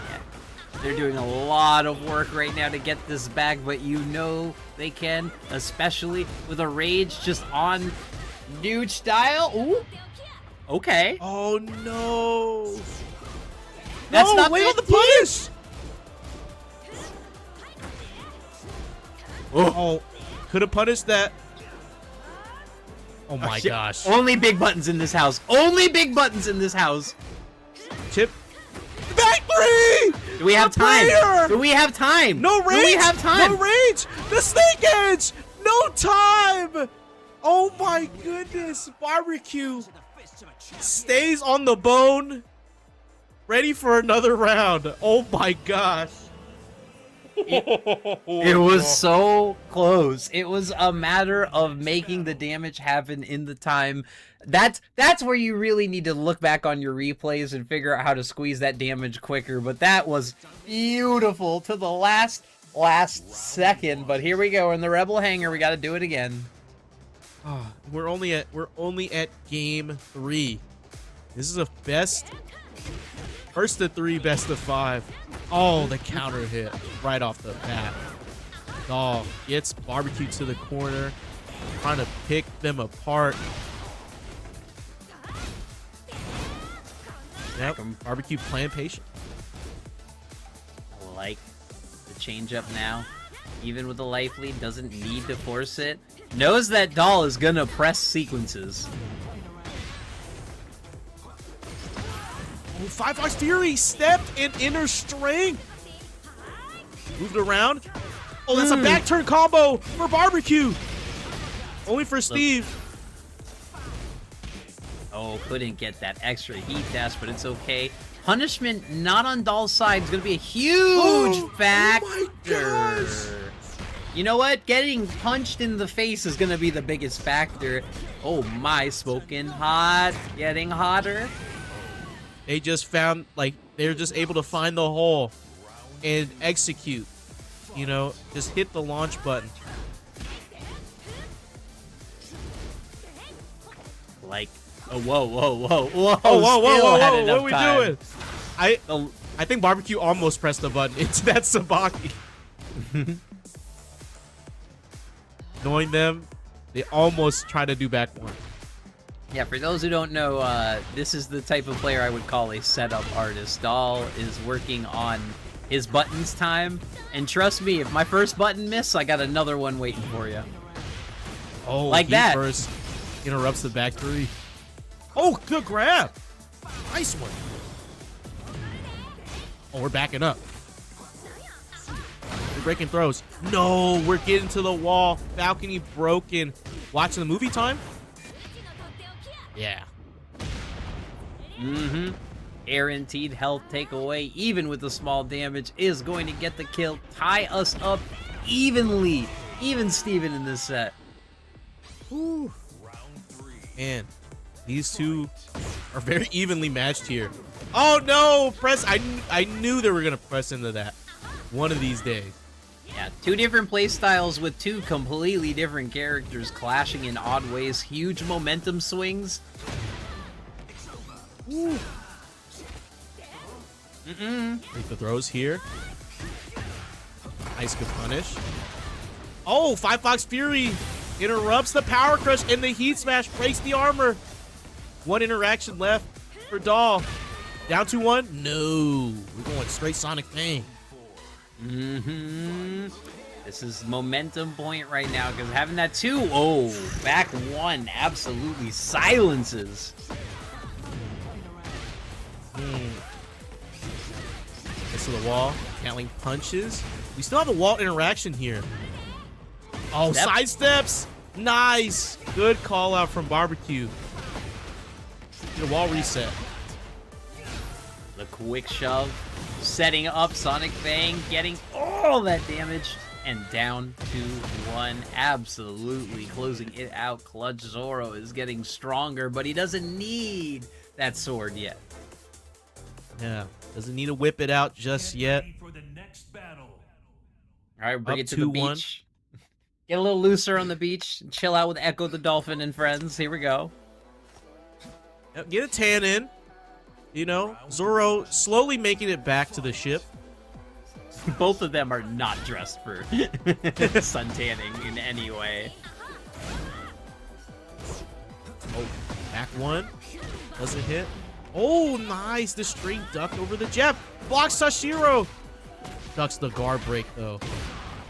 Back one. Bullseye. The quickest of hooks. Knock him to the sky. Oh, we're playing around. Oh, yeah. Lynch finally gets the option to work. Gets some damage in here. Oh, wow. Dear timing, I have been read. Barbecue finding a groove here. No! Yeah, interrupting. You've got 14 quick frames. Not enough for a dragon wheel. Ay! Sonic Bang. 22. Parry. Man was in the sky. Could not parry that. Could not be denied. The Fury in the heat smash. Okay. Chunk of damage here. Breaks the throw. Nice weave. Oh, pressing the Sabaki.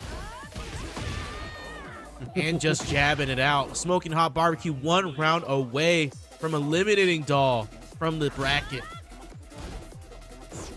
Pressure. The back one just started up. Said, hey, over here. Nothing to good. Ooh. My goodness. Finally Damn. hitting another one off the Lionheart. Oh, staying here. Aura farming. Hits the guard break.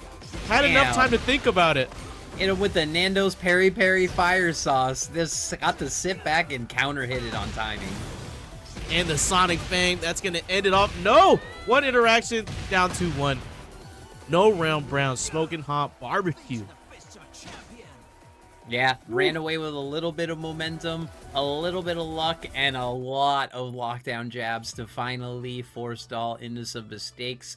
I mean, I loved what I saw from Dahl. They were doing everything they needed to do in terms of, you know, timing, good setups, but just taking big risks, doing full hold window parries and a few other risky buttons. Not getting punished on the back three, but DJ, what did you see? I mean, you know, just like you said, Maya, it was just Dahl making a lot of good reads against Barbecue, but you know, Barbecue recognizing that, you know, he was, you know, being put in certain situations where, you know, Dahl had the advantage, knew what Barbecue wanted to do. So Barbecue was like, you know what? Let me change it up a little bit. Let me go into Snake Charmer. Let me cancel out a Lionheart. Let me switch up the timing a little bit. Let me play to my strengths. Let's play like a boxer. Just hit him with these jabs. Let's hit him with these pokes, and then let's go for the big launchers off the timing reads. So Yeah, shout out to Barbecue. You're right. Game 2, I just saw them slow it down. They took less buttons, and then they would watch, you know, Dahl swing something like a forward 2, and then say, all right, wait, there's another button coming. And even got so layered, like you said, they did the Snake Charmer and hit it with the ultimate of punishes. For those who don't play Tekken, you have to understand that the Snake Charmer is one of the biggest specific callouts. It's like Makoto Vertical Punch. You're only doing that in the giantest of comebacks or a combo video. I think that was the turning point for that match. As soon as that Snake Charmer hit, like the momentum shifted in Barbecue's favor, because now Barbecue had the read on Dahl.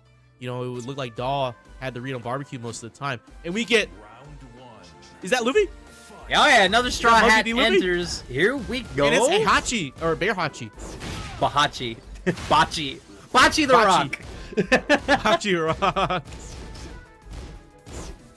Yeah, and they already played, for those who didn't see our earlier part of the broadcast, 2-1 King Servbot in a nail biter, so they've already met.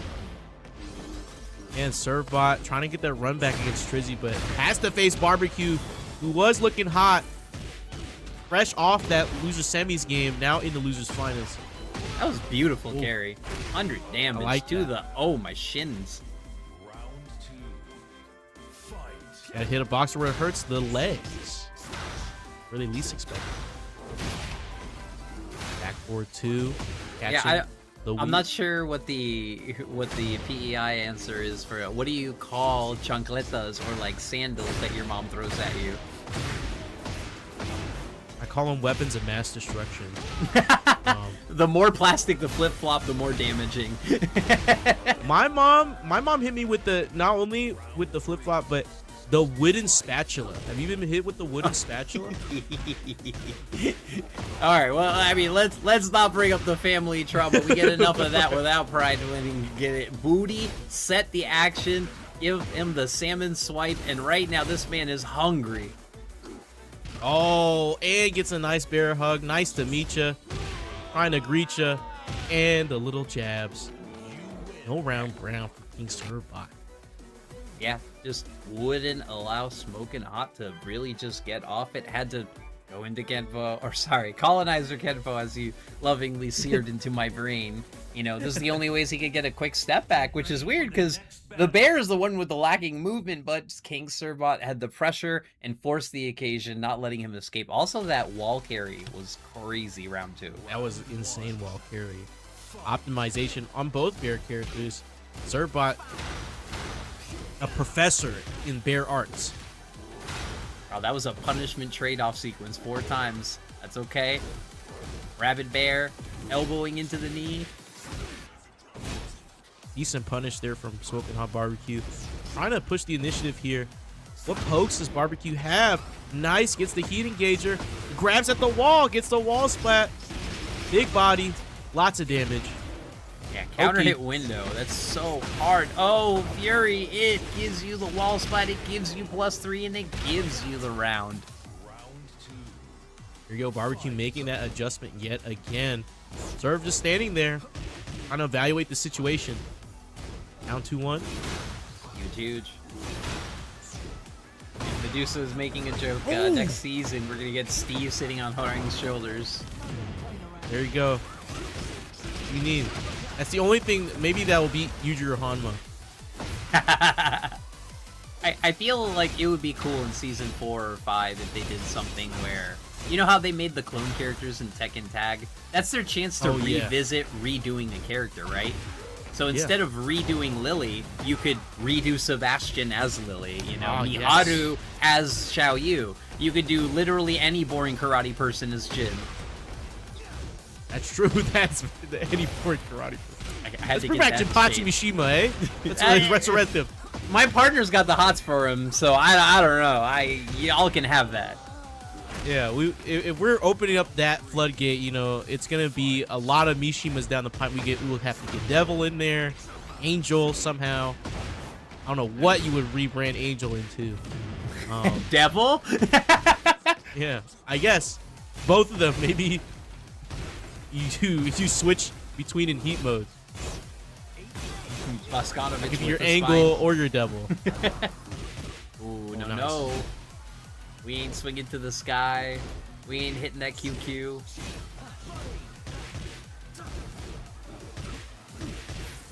Just jab it out.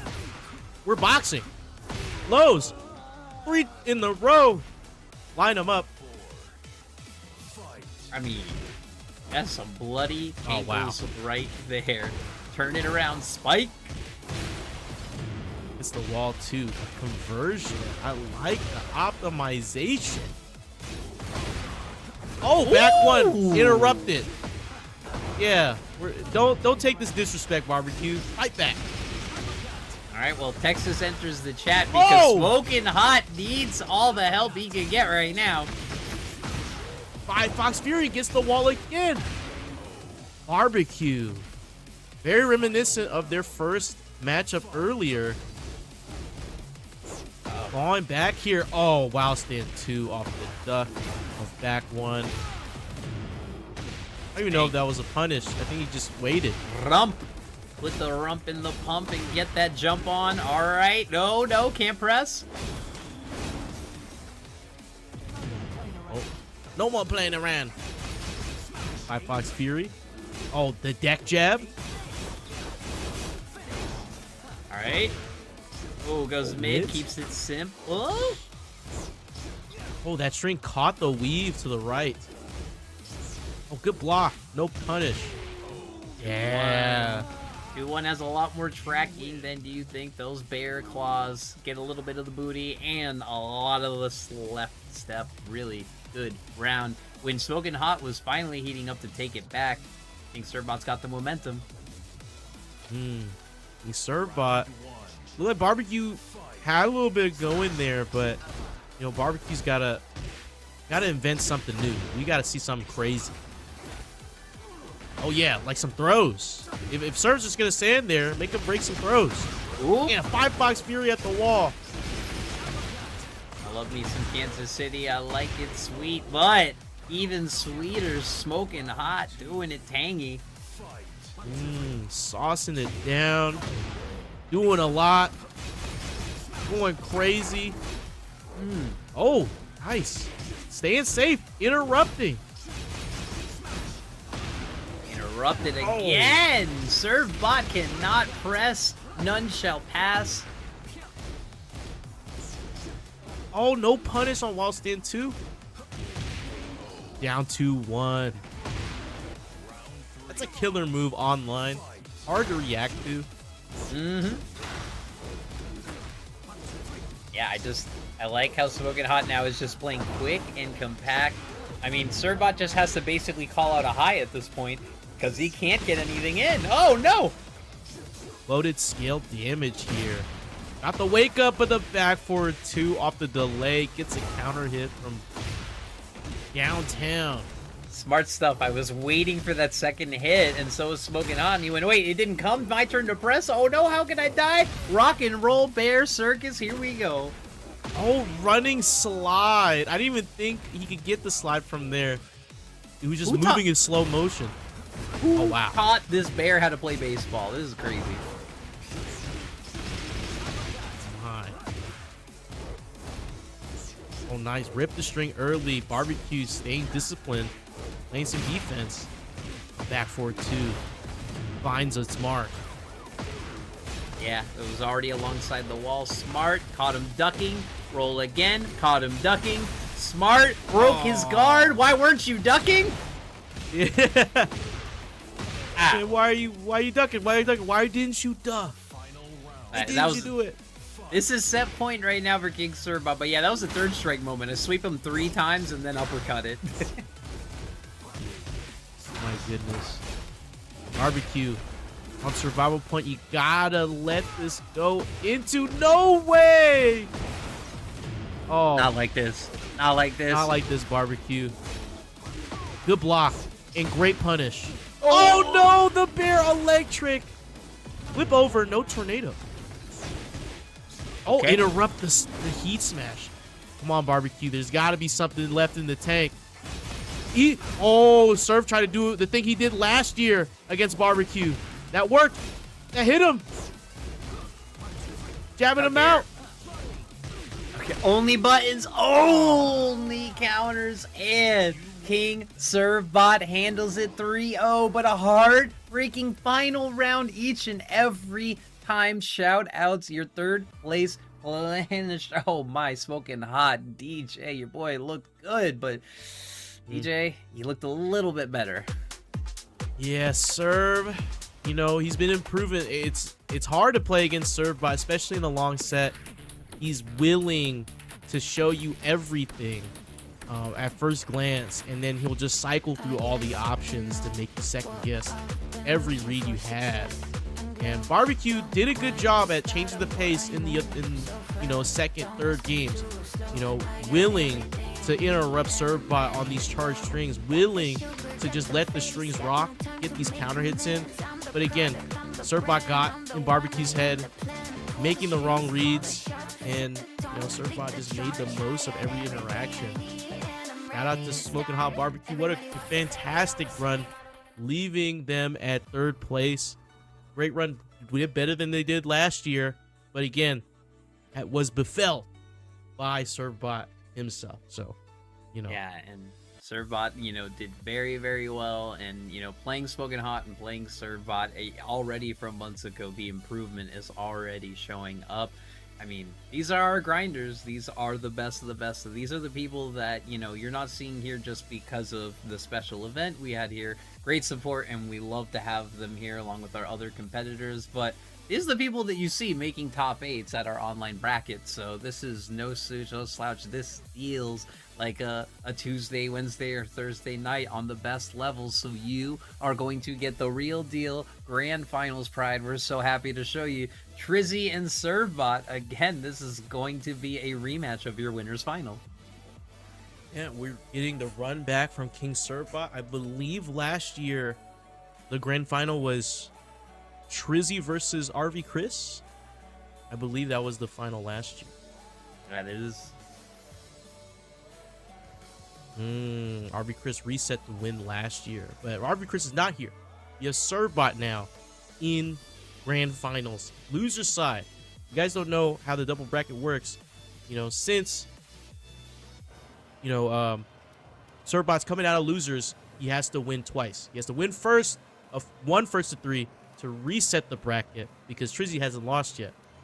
Has to give Trizzy one loss, and then it's another first to 3 to see who wins the entire tournament. But if Trizzy wins, he'll just win the tournament outright.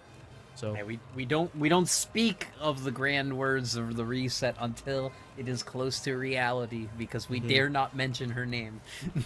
yeah, we don't want to enact her fury just yet. Yes. We just have to see. We have to see. Yeah, we got the how the reset cards yesterday in Paragon, so I mean, we also got the reset at Breakout. So like we're resetting brackets here infinitely. Can we break the timeline? Is this MCU? Yeah, maybe we can we gotta take the stones back in its original timeline to reset it. We gotta preserve what we have. Yeah. So shout out chat while we're getting this loaded up. It's Pride weekend. There's all these beautiful events. Don't forget to hit the Matcherino link. Donate. All of these codes, all of these claims go directly to the Trevor Project, our cause. And don't forget, we're down to our last 20 Matcherino codes. I am going to donate to that pot if I see those codes claimed. What's up, C-Sticks? I know you're going to code some claims for us. Get us down, and we will make that pot sweeter. We will give all the love to the Trevor Project. Do it now. Do it. I already got the link in there in the chat. Just click it. It'll transport you to the Matcherino website. Sign in. Twitch, Twitter, Facebook, Discord, Microsoft, Battle.net, Line. I laugh What every else time we you got? say Supercell, every time. Supercell ID. Facebook, YouTube. Sign in, claim a code. 25 cents added to the Matcherino. 18 cents goes to the charity coupon. And 7 cents goes to the Pride pool, the PRIDEfgc pool for Tekken 8 here. So combine that in. And of course, we see your names. We see all you claiming the codes right there. And we get to see who's in there. You know, who's claiming codes out there, who's doing their part, you know, to better the world.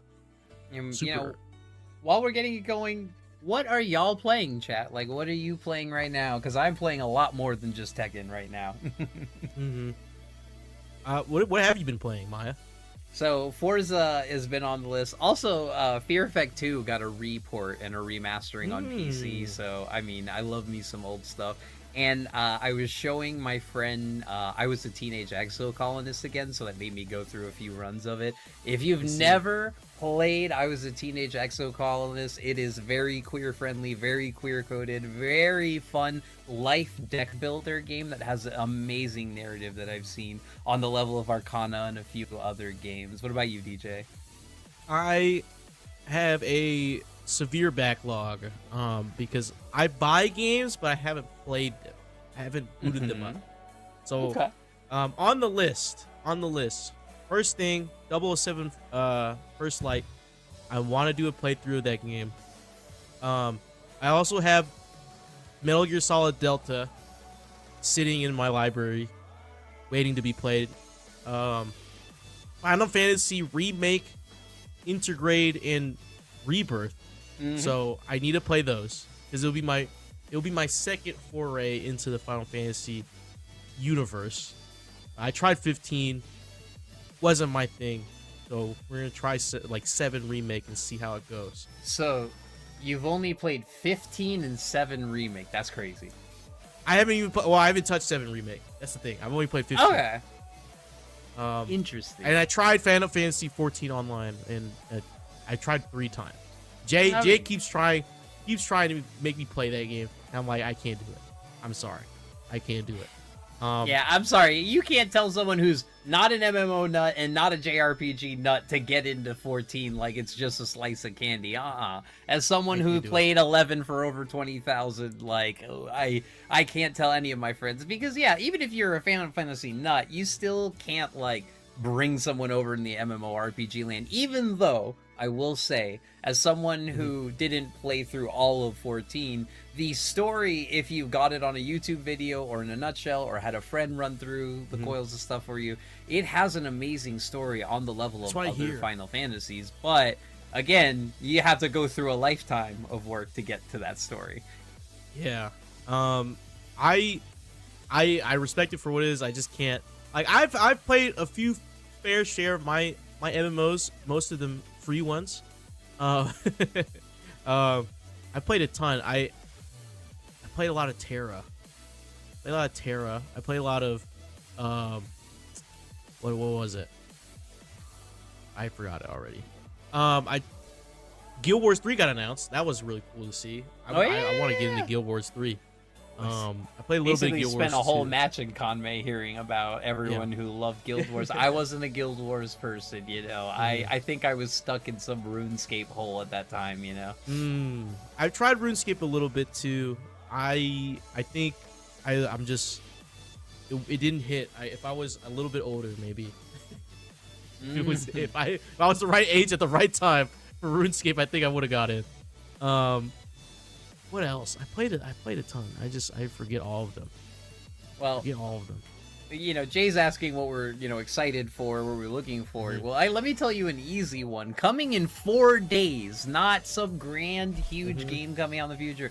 Coming in 4 days is the remaster of one of my favorite music games of all time that nobody knows about, and that's Guitar Man. Guitar Man is getting a PSN remastering finally, and, you know, if you're a fan of your PS1 era rhythm games, your Parappa the Rapper, Jam Lammy, and everything, you need to play Guitar Man. It's an amazing game with one of the best soundtracks I've ever heard. So it's going to be on PSN like $10, like go crazy. Yeah. It looks super interesting. I was like, when they showcased the PS Classics come in, it was Guitar Man and then PsyOps the Mind like that. I thought that was crazy. Oh, the Mind Gate Conspiracy? I forgot about that game. That one's coming, and then Onimusha 3 as well. Oh yeah, Dawn of Dreams, Soki and what's his name, Jean Reno, French film action star. I absolutely love it. Why didn't they get him to be Victor? He would have been a better Victor. Oh man. You know, not too much on my guy Vincent Cassell, man. Vincent Cassell, he does an okay job.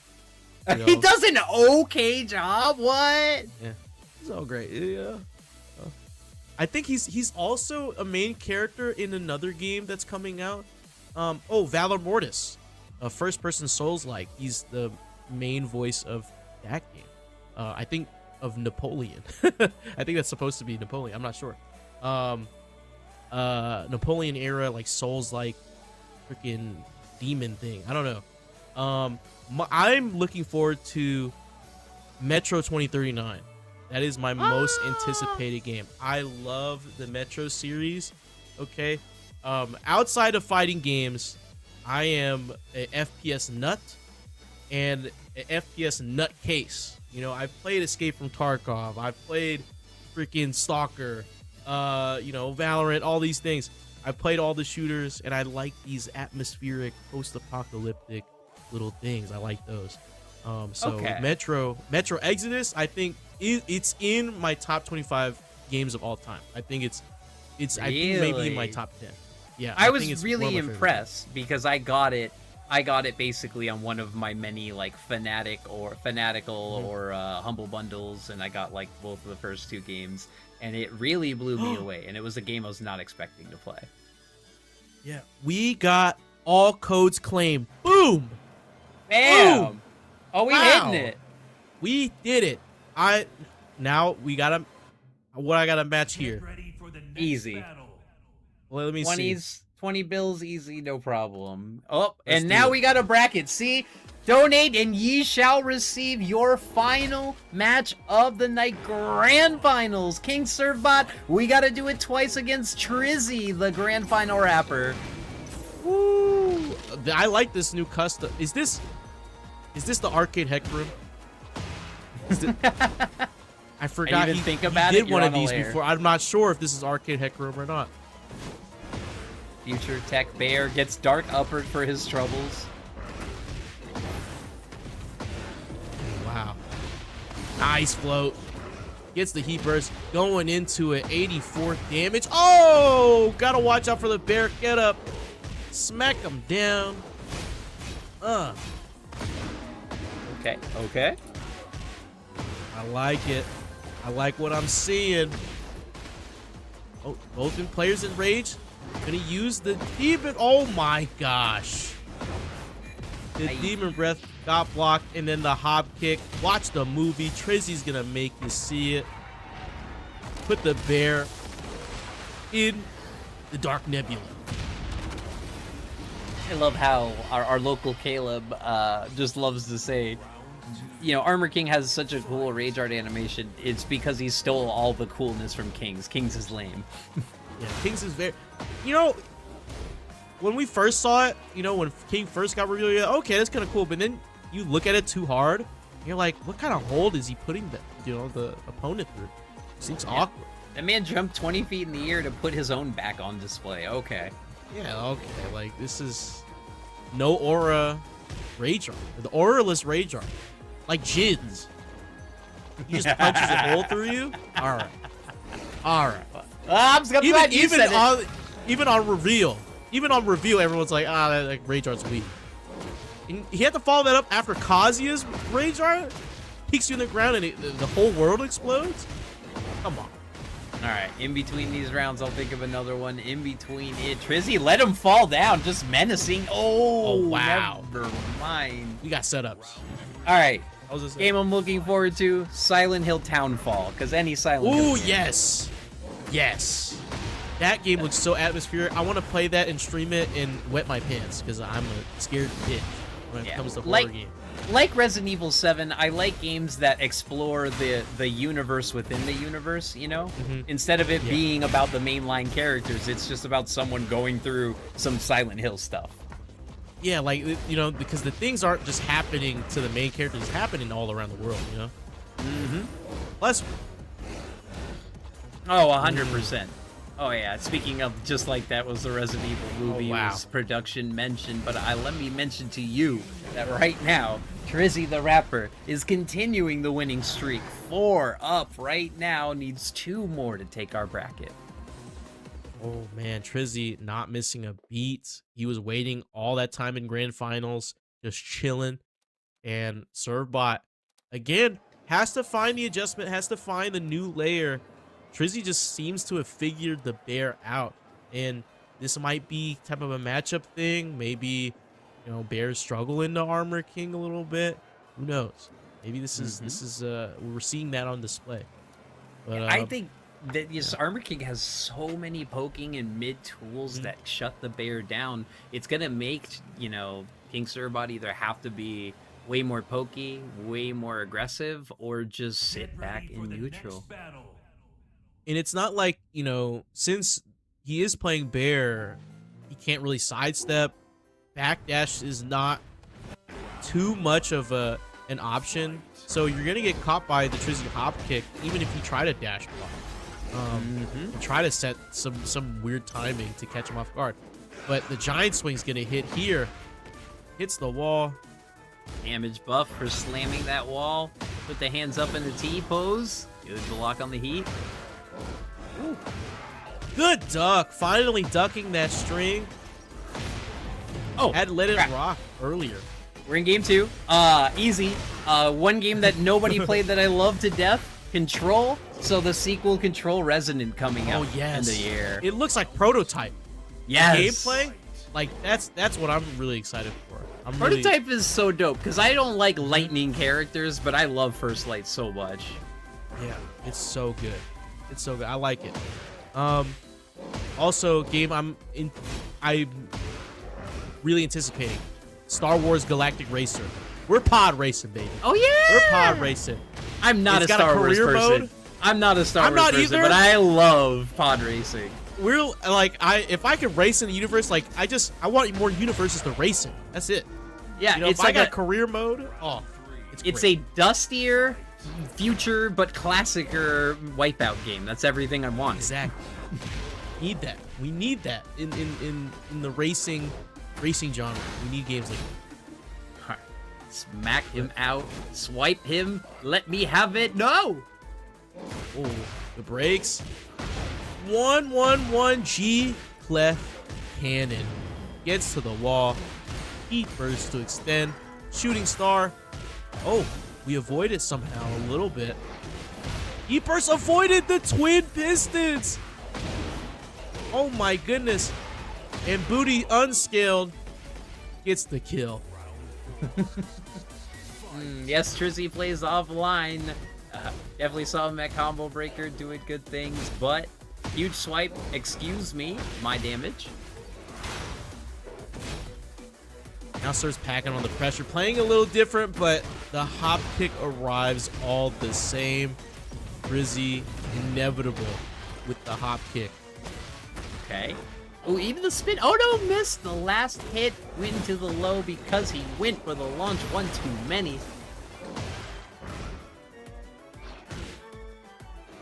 Oh, just standing there menacingly.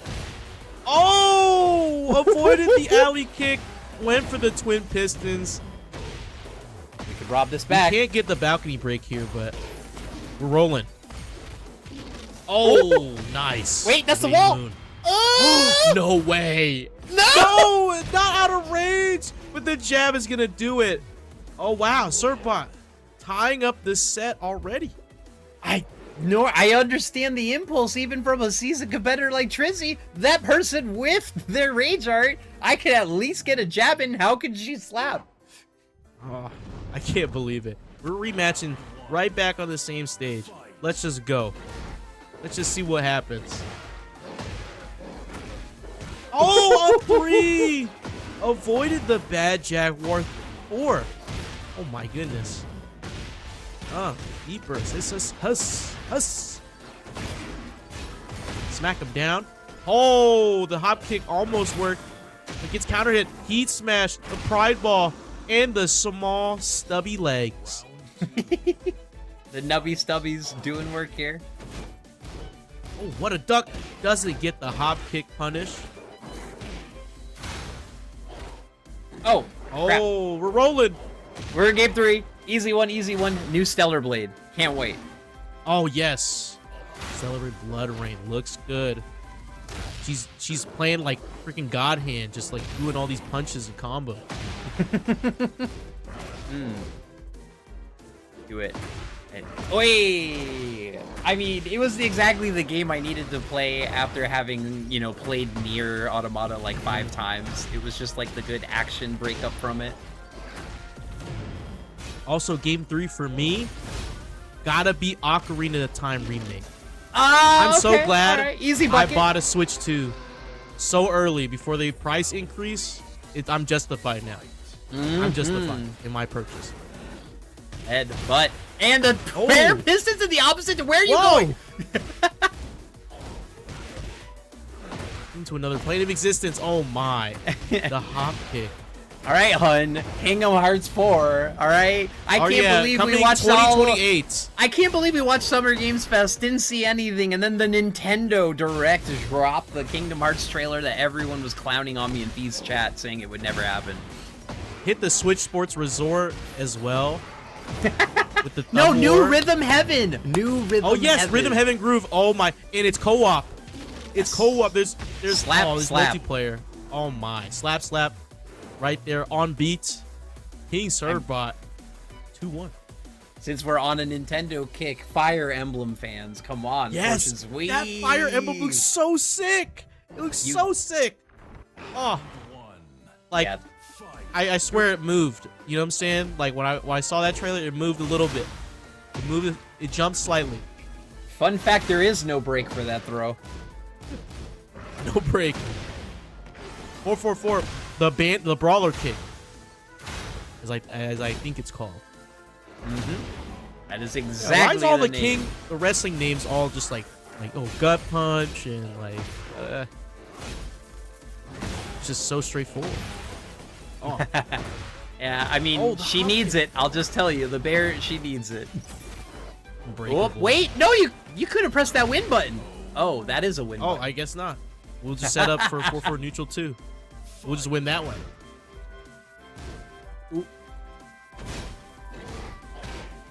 All right. I mean, definitely change the pace of this match and definitely trying to get more reads. Bear X, put the chest up. No rock, no roll.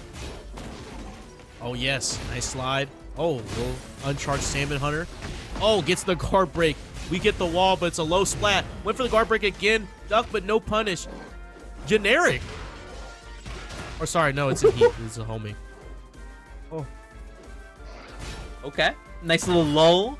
Oh, Okay. I said that and I hop kicked into Destiny. Spin it. oh, wake up kick. Oh no, sidestep 4 in the instant rage art. Oh my goodness. Give the people what they want. Break the ring. Make this a hardcore match and bring them now to the tying point that could make it 2-2. Could stop the dreams of a reset. My goodness. Low pair the 4-4 neutral too. And we get to the wall here. Full charge Salmon Hunter. No break on giant swing. Or oppose into Hunting Bear. Noggin action. Yeah. Yeah, I'm punish. so happy with the way that King Servbot is playing. A lot more. Oh, I've cursed. I've cursed it. Oh, heat smash to the wall. One hit.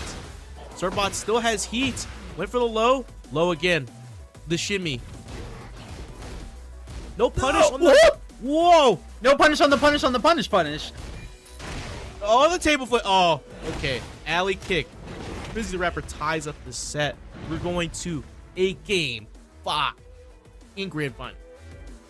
That is crazy. It looked like King Servbot had momentum and had it, and just Trizzy turned on the dominance right back. This could be it, or this could be a beautiful extension. Nice! Baited the spring kick. Gets the twin pistons launch. Gets Trizzy to the wall. Booty. Oh. Next game, really simple. The Wolf Among Us 2. Oh, yes. The long awaited. And we get the remastered on it, too. I'm really happy. Yeah. Shout out to Wolf Among Us.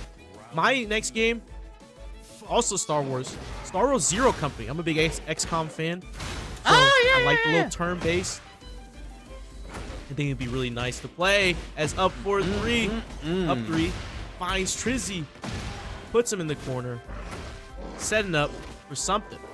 Breaks giant swing. Oh.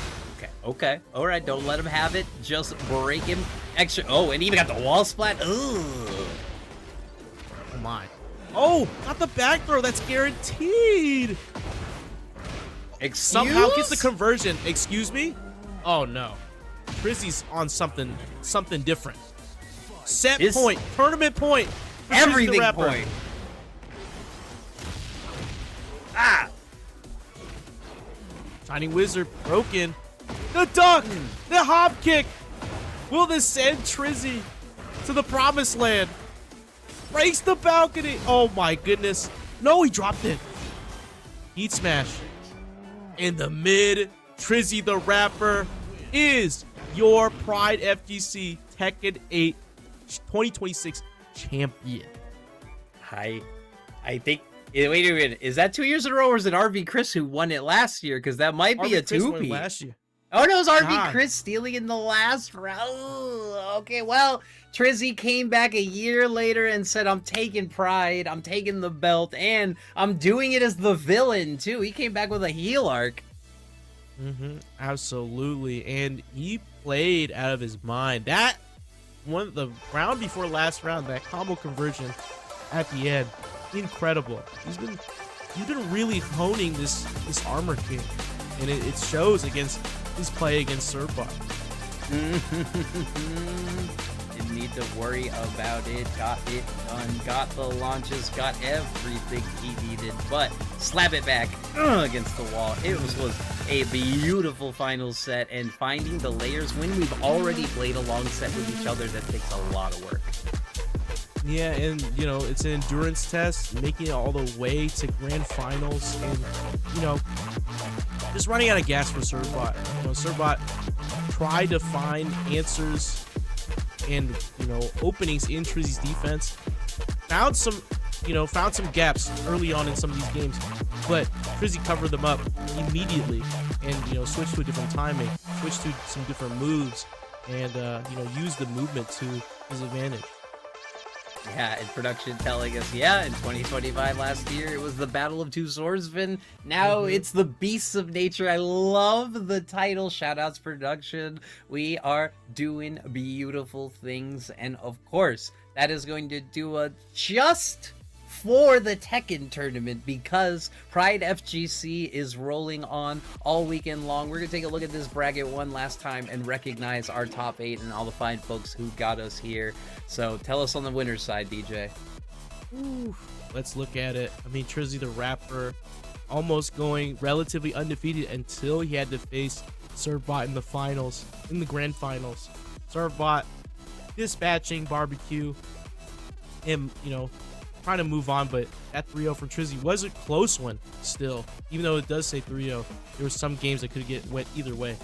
But yeah, it looks incredible. Got a treat Yeah, in seeing Forwarded. Got a treat in seeing our local in Venus sale. Got a treat in seeing Breakout's own Nathan 1-2 Punch. And of course, so happy to see Mad Dog and represent the Fraud crew, making it all the way to top 8 too in a great bracket. So DJ, we had a beautiful time here, but what I was saying before is we are all about showing you the events that we're going to be having here at PRIDEfgc all weekend. If you're in the bracket from your beautiful $5 donation to the Trevor Fund, you can show up to these panels, these workshops, these tournaments, and you can still join them as long as they're not in progress all weekend long. Please check out the mystery game tournament tomorrow. Check out Uma Musume. Check out Fraud Crew's Street Fighter the movie, the game. Check out Rivals of Aether. Check out Ergi's God Bless the Ring. And check out many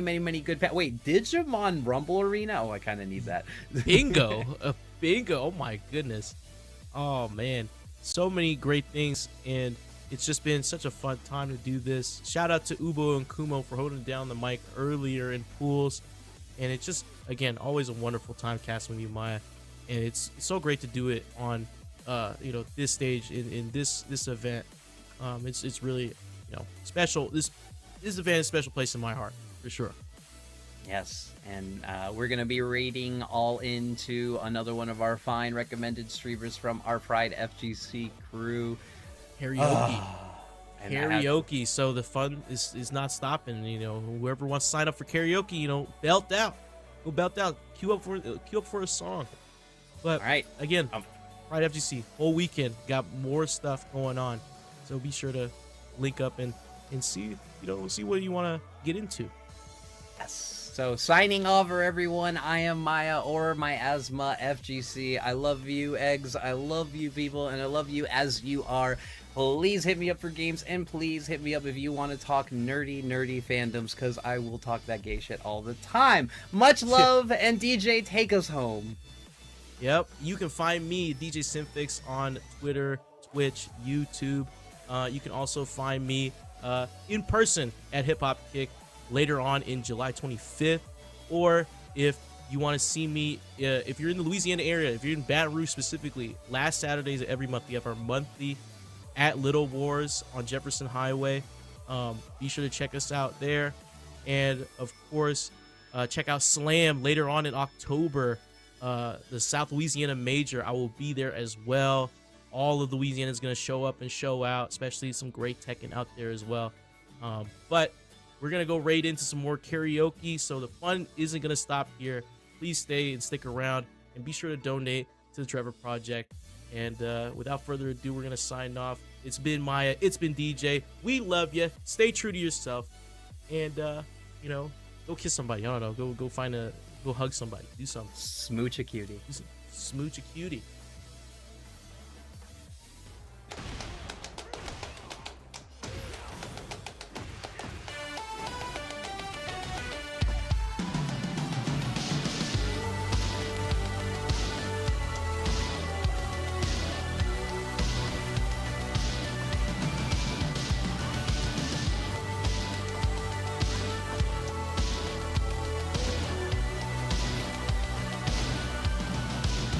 What you living for, huh? What you living for? Ain't that the question that we all just trying to explore? What you living for, the money, and you trying to get the fame? What you plotting towards the power? You trying to put the name? When it's all done, homie, what's it all for? Cause when you get what you wanted, you only want more. But that's the way that you're living, when you just take what you're given and turn your back on the prison they try to place on you. We made a decision, not compromising the vision. We keep our eye on the mission to separate the truth and fiction and dogmatic religion. We do away with tradition to break down walls of division, but still some people try to judge us. Quit talking and listen, the truth is bigger than your culture, nation, status, or race. Now I ain't finna trying to argue through the ignorant hate. So when you're pointing fingers at splinters and people passing by, maybe just take a minute and remove the touch and right, you hear me?